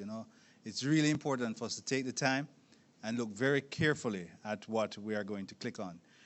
So, ladies and gentlemen, those present and those in cyberspace, we are now at the point where we're going to take some questions. I know you've been saving your questions for now, so I'm going to just give the folks in-house an opportunity to get their questions heard, and I know we're going to provide a mic for them to do so. In the meantime, what I'm going to do is we have some questions that have come in, so I'm going to put them to our panelists here.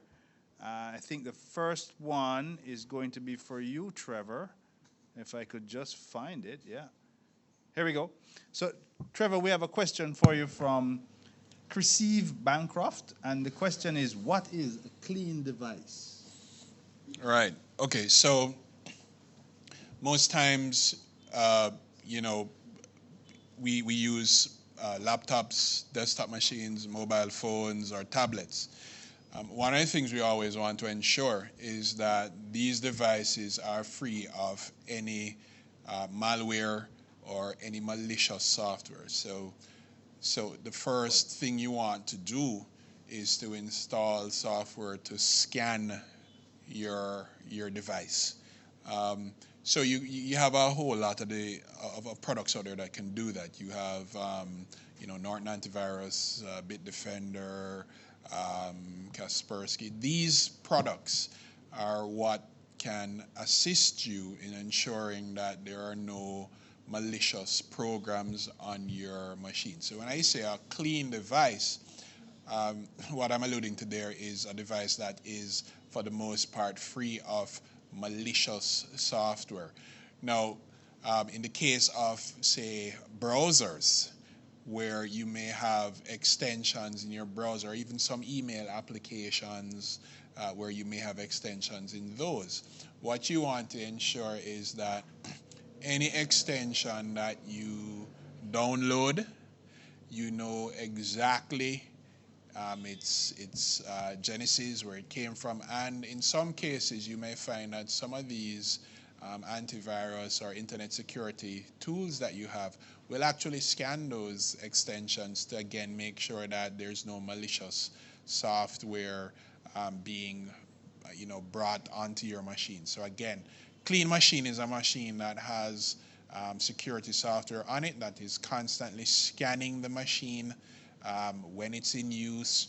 It also scans it when it's at rest, so that you mitigate any malicious software from existing on that machine. So that's what a clean machine really means.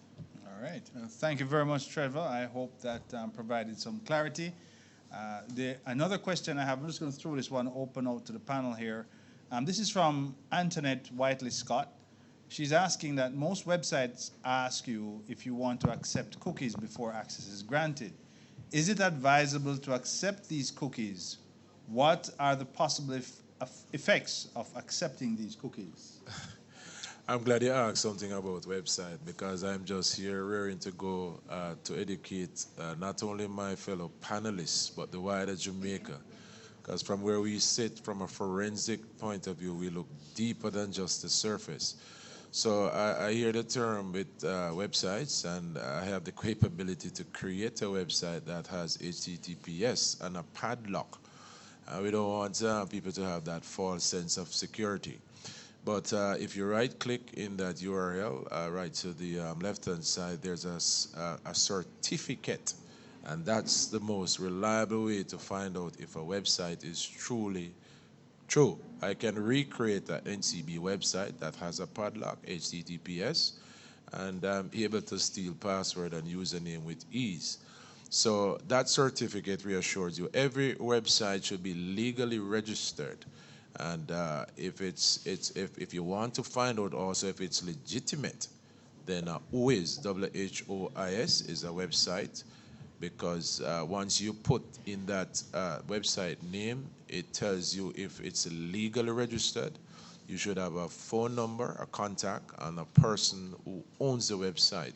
If it's not showing that, then that means the website is not legitimate. Then the question about cookies, and yes, cookies is always something that you're doing at your own risk. So the least you engage in clicking on cookies, it's better for you to be safer online.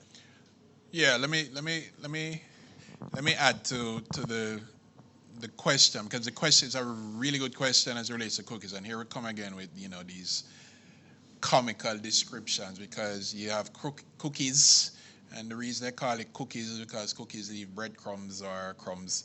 And really what the cookies do, it's to, within your browser experience, it's allowing the browser to know what you are doing, so that if you leave and come back, the breadcrumbs or the crumbs of your activities are still there, so that it will continue from where you left off. Now that's a convenience, and it's really convenient sometimes, because I go to a site, I'm doing something, or I stop, left, came back, and it would be nice to continue from where I left off, right? But understand what is happening. It's leaving crumbs of what you have been doing. And if somebody can gain access to what you have been doing, and perhaps with information about that, then they can start to perpetrate some actions. Now, one of the things you should notice, and these are on the more secure sites, is when they ask you to accept cookies, you have two options. You can decide not to accept cookies, or they give you the option of selecting how the cookies will track your information. Now, again, that's a convenience thing. Best practice is not to accept cookies. In fact, best practice is to go into your browser and tell your browser, do not allow cookies to be stored.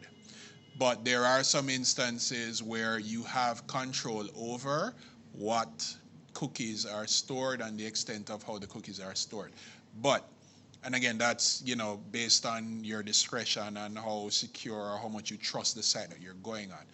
But from the get-go, your best practice is to not allow cookies at all, because what cookies are there to do is really for convenience, not secure. Do not compromise convenience over security, right? So that is something that you always want to be cognizant of as it relates to cookies. All right. Thank you, Warren. Thank you, Trevor. And Trevor spoke about the security convenience spectrum, right? You're always somewhere on that spectrum, either very convenient but less secure, or vice versa. So something to think about. I'm just reminding that I don't know if we have any questions from the in-person group. So we just want to get them a mic. And then just before we do that, I'm going to, all right, let's go ahead and take those questions. Go ahead, just give us your name, rank, and serial number. Thank you. Go ahead. My name is Paloma Shepherd. I'm representing the St. Anne's Bay unit. Now, my question is to the panel in general. If there's a cyber attack on a company, does that company have a legal slash and or ethical responsibility to inform their clients on an individual basis that their accounts have been compromised? Say NTB, for instance. Good question. Okay, Good great question. question. So I'll give Dale a chance, Nicholson, to answer. But that's a very good question, and right, we'll answer it from the legal perspective. In fact, there is no law at this point which compels any institution to report incidents, and we do believe there is a lot of unreported incidents. The current Cybercrime Act of 2015 is now being revised, and from where we sit and the trends that we see happening there, we have made recommendations in the amendment that we try to include this compulsion for institution to report incidents.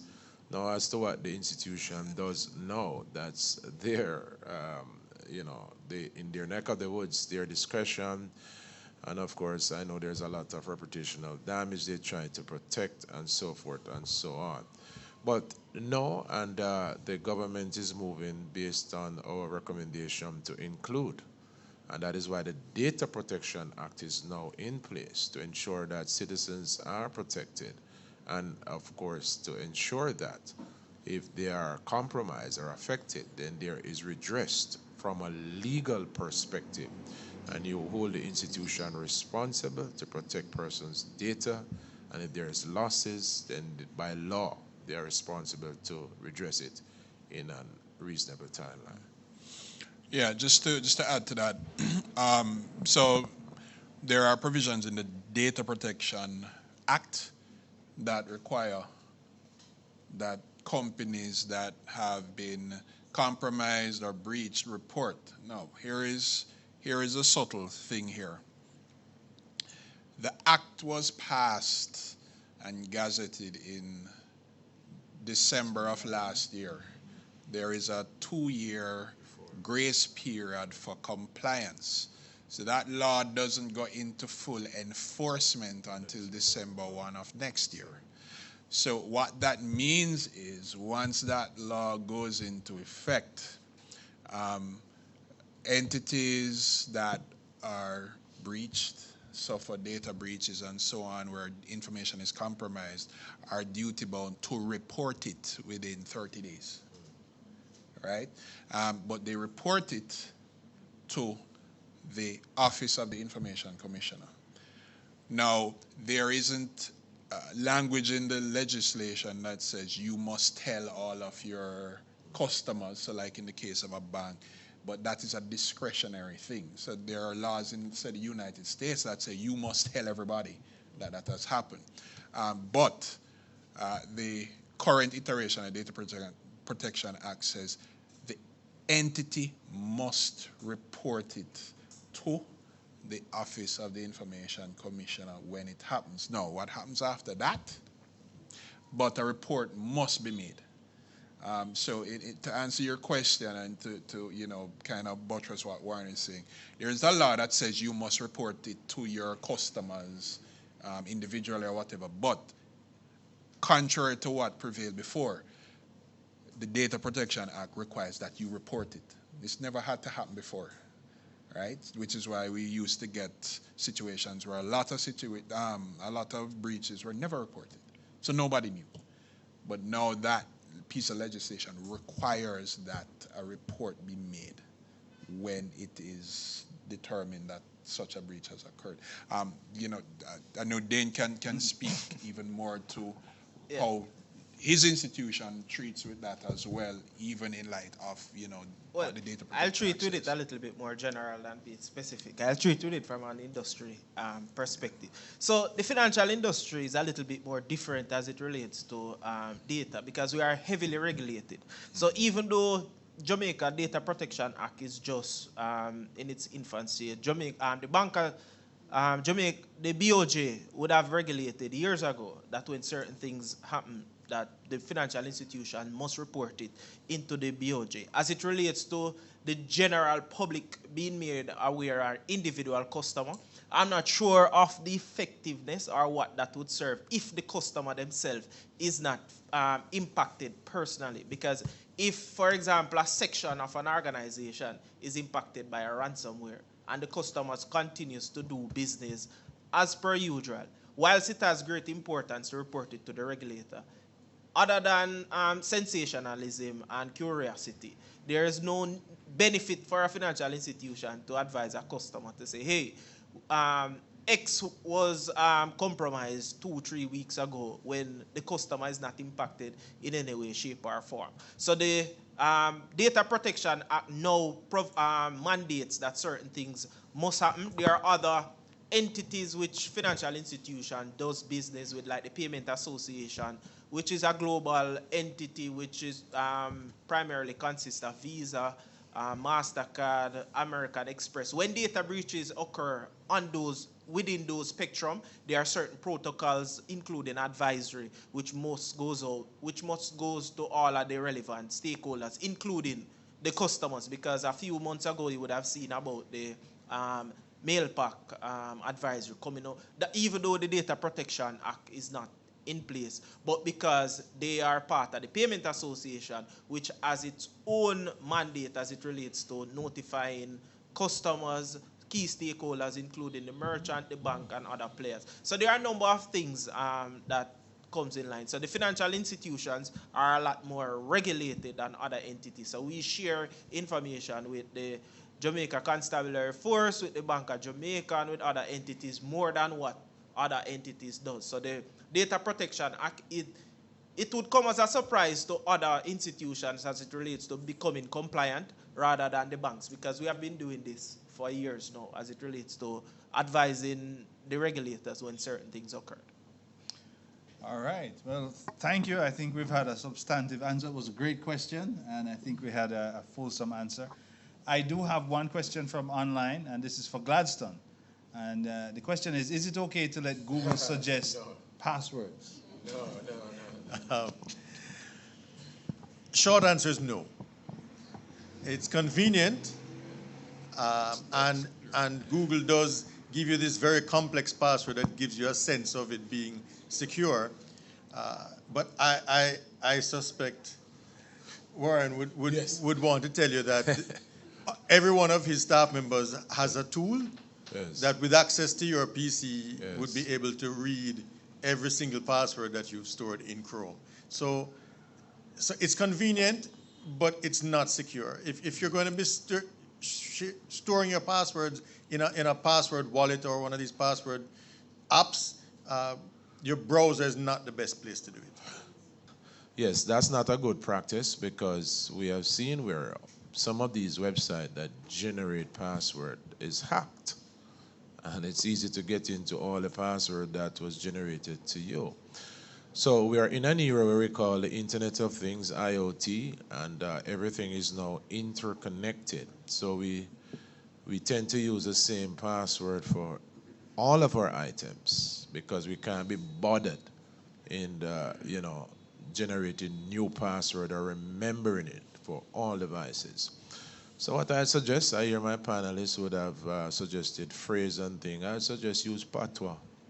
Not everybody can spell patois the same way. So that's it. Okay, all right. Well, thank you, Warren. Thanks for that response. We actually combined two questions there, which was, is it safe to save passwords in my browser? And is it okay for Google to store passwords? So we're running on time now. Was there another question from our in-person audience? Let's give them the chance for the final question. Thank you. Just name, rank, and serial number. Thank you. Good afternoon. My name is Philippa Blair from the Post-Clearance Audit Unit. Well, cybersecurity awareness is high on my list because I became a victim in 2020 in all shape and form, which took me to the police, cybercrime, fraud squad unit, the bank, the financial institution. But least to say, when as a citizen and you felt as if your identity was stolen and you have gone to all of these places who you think that could have helped you and you felt helpless, which law or which act out there that can protect you where your identity is stolen? Well, the first thing I'd want to do is to advise you, and my panelists, Trevor and the rest, and Captain would have overly emphasized the importance of not oversharing. So that's the first rule, because we tend to overshare a lot of personal and sensitive information about ourselves. But let's say, for instance, as Dale says, and I tell you that it's easy to do, turn on your webcam or send you a malware to listen to your audio and have key loggers or all your smart devices. It's easy to do that. And steal your identity. So when you put your username and your password, they call it a different name, but we call it third-party fraud. So it's easy to steal your identity, and all because you did share your information, but the law to protect you in terms of someone stealing your identity, there is no real legal ramification to redress that. However, there are civil litigations that you'll have to proceed, but if the person uses your identity in a criminal way, then, there is some law to address that. So say for example, social media platform, a lot of persons lose their identity because of what they put in the social media space. So the good thing is that Jamaica is part of a 24/7 network, which they work closely with 86 other countries globally. The internet has no borders, it is unregulated, so we have to partner with other countries with their, expertise. So let's say, for example, your identity was stolen from Instagram, or something malicious was said about you on Instagram. The good thing is that we are in touch with the Department of Justice, point persons where you can get redress in the sense that they are able to produce certain information that will assist the investigation. It can be a long and tedious process because of countries who are signatory to legal documents such as Mutual Legal Assistance Treaty. They're trying to soften all of those barriers and bureaucracies.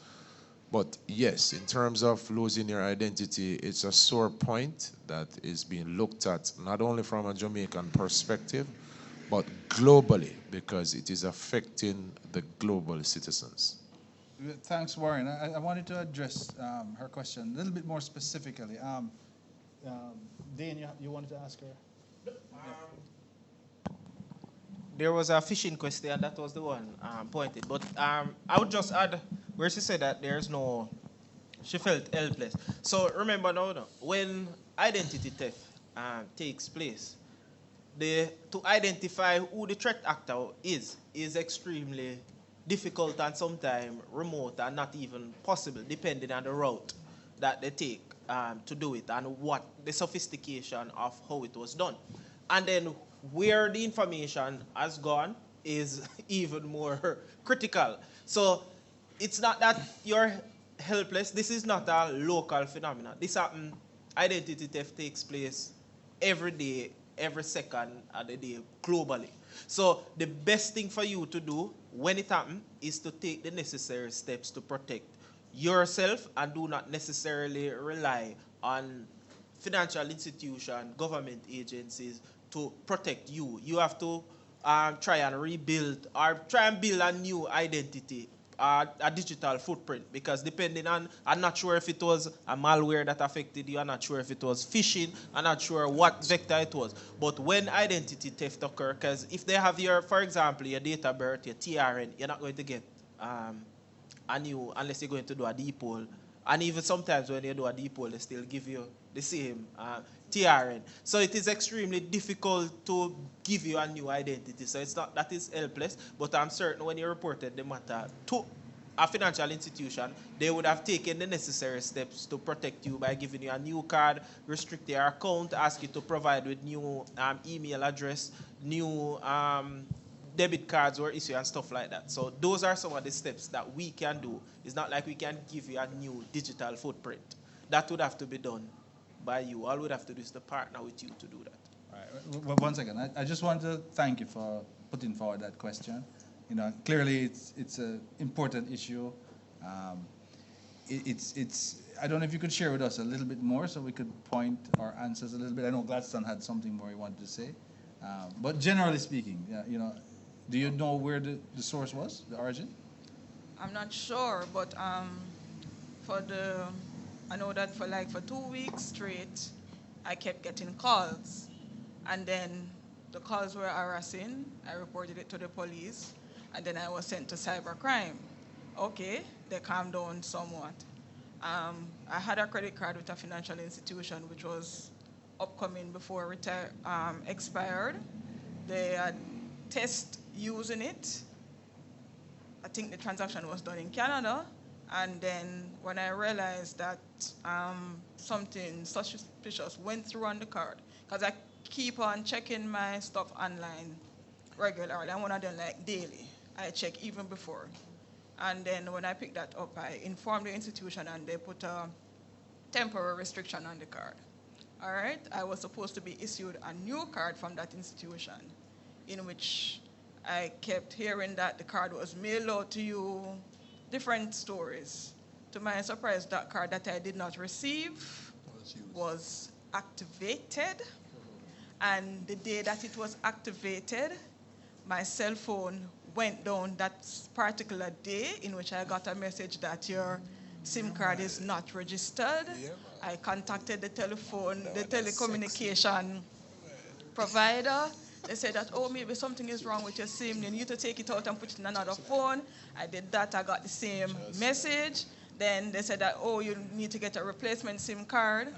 Upon receiving that replacement SIM card and return home, check my balance, check my credit card balance, I realized the balance that was there, the limit and the available balance, it was out of whack. So I just jumped on the phone same time and I contacted the financial institution. To my surprise, the same time when the SIM card went down, that's when they went AY with the card. Can I tell you something? Let me respond, tell you. yeah. You are a poster child, your instance, for something that when I explain this to people, they don't believe it's possible. So you got hit by a combination of attacks. One of them is something called SIM jacking, right? Now, and I've been talking quite a bit about this in the public sphere, but suffice it to say, let me address your first question. What can you do? The moral of this entire story that we've been talking about today is that you have to be more aware. You and all of us have to be more aware, more vigilant about the kinds of things that can happen to cause what happened to you. So when I first talked about SIM jacking, people were like, yeah, nothing can go so. Let me point something out, and this is something very important that I really want to take some time to speak to the audience and everybody in here about. We all have a device like this. 70% of Jamaicans use Android phones, and because of that, 70% of people have a Gmail address tied to that Android phone. Yeah, everybody's shaking them and come and say, yeah, man, yeah, me that. All right. You know what's scary? That same Gmail address you have tied to your Android phone is the same address tied to your bank. Yeah, now it starts to get real because you say, yeah, me that. So now what happens is, if I can get access to that Gmail address or even this device, suddenly I become you in the eyes of a bank or any institution that I use that Gmail address that's tied to my phone to do transactions about. Okay, so what's the big deal with that? Well, if I were able to make my phone become your phone, which is what happened when your SIM card stopped working because your SIM got jacked, then suddenly everything that you had on your phone, all your apps, all your information linked to your Gmail account, which, by the way, when I go to the bank portal and say I want to change my password, it sends a link to that Gmail account, which I now have access to because I just cloned your phone essentially. Now I get a link that says, here is how you can change the password. And it comes to me because I have all of this information. What it's saying is that you have to now be more vigilant and careful with the kind of information you put all about the place.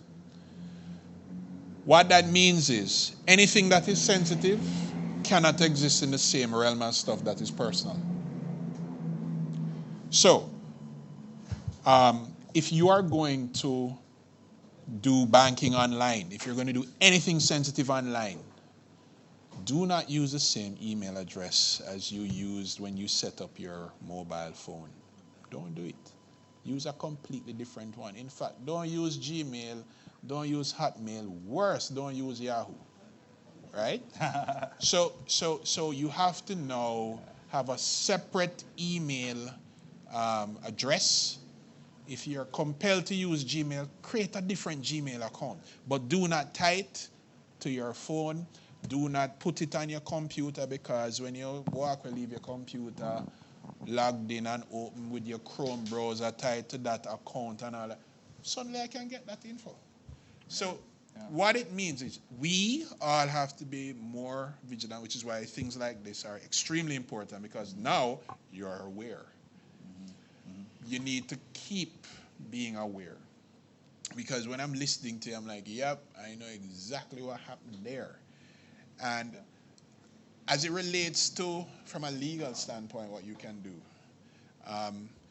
there is a very contentious clause in the Cybercrimes Act that if you consult a lawyer, they can, and lawyers who have the ability to delve into that, they can help you. Because law enforcement is constrained by what the law says. But at the same time, the law does provide recourse for you. And you know, this warrant says you have civil, not criminal. And you do have some degree of recourse, but you are not the one who are able to, or will be able to take that on yourself. Get a lawyer. Let me just... Well, hold on. No, we're kind of running on time here, and I really need to wrap it up. But I just want to let you know that we here empathize with the situation. I mean, certainly it's not your fault. You know, there's nothing that you did. We're not saying that it's your fault at all. But certainly the awareness, and we can see that as a country we are maturing, right? There are mechanisms that are coming online now that would help situations like that. And I really appreciate that you shared that with us, because as we were talking earlier, that I mentioned that even as professionals in the field, we can fall victim as well. And we need to make sure everybody understands that it is the awareness that helps, but of course, the structures that are being developed, the laws, the policies, working with your internal departments, these are the things that help to promote safety. But when it happens, we have to have the ability to recover as well. So definitely appreciate sharing with us. I know the panelists have a lot to say, a lot to share, but I really need to bring things together now because we've been here for a little bit. We started a little late, but I think we've covered all the topics. I want to thank the in-person audience. Thank you so much for being with us. Great questions. I'm going to ask, is it Sarah Lou to come forward with, I think it's a vote of thanks. And then I'll wrap things up here.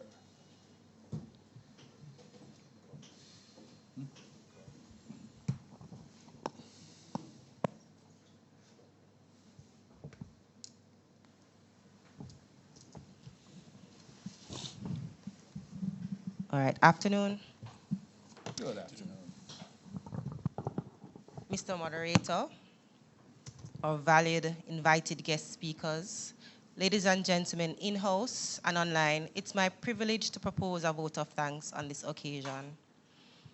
I, on behalf of the Jamaica Customs Agency and the IT Security Branch Information Services Division, extend a heartfelt vote of thanks to all persons who have contributed to the staging of this event today. Firstly, I would like to say thank you to our Commissioner, CEO, Jamaica Customs Agency, Mrs. Velma Ricketts Walker, for her well-delivered opening remarks with a charge for us to remain vigilant and agile in responding to cybersecurity risks and threats. We say thank you, Commissioner, for your unwavering support to our information security awareness programs, as without your support, this and many other initiatives would not be possible. Thank you, Mr. Owen Gale, for your heartfelt prayer. I'd like to express our deep sense of appreciation for all the experts, cybersecurity speakers today, who, without much hesitation, agreed to be here today despite their busy schedules, especially given the delay in the start time due to audio issues. Deputy Superintendent Warren Williams, your delivery on cybersecurity threats in Jamaica was eye-opening, and your passion for cybersecurity awareness is evident. And as you showed us where we are now and how did we get here and our responsibility, we know you left us with, the more you educate, the less we investigate. Thank you. Mr. Trevor Forrest, in your presentation on how to stay safe online, you skillfully guided us through the hyper-connected world of data to the types of attacks, which include malware, password attacks, phishing, waterhole attack, and most importantly, how to prevent them. You said, a wise man said, if you are not paying for it, you are not the customer, you are the product. Thank you. Captain Gladstone M. Fisher, you militantly communicated the topic of preparing yourself for an email-based attack and the significance of password length and the use of passphrases. Thank you.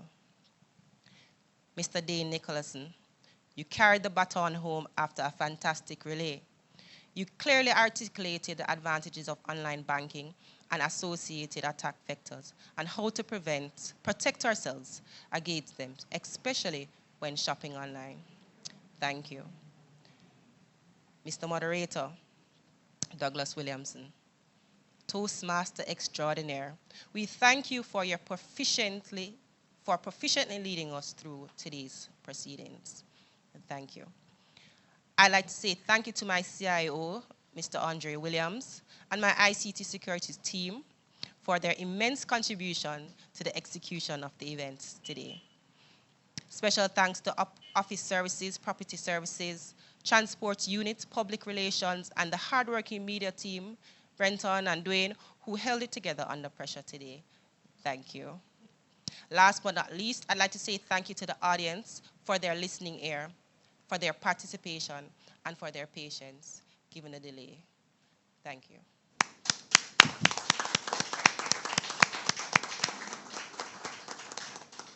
All right. Thank you very much, Sarah Lou Hemmings-Johnson, ICT Security Manager. My closing remarks will just simply be this. We've said a lot today. We're really grateful to be here, again, to congratulate the JCA on its leadership and its work in promoting a safe cybersecurity culture.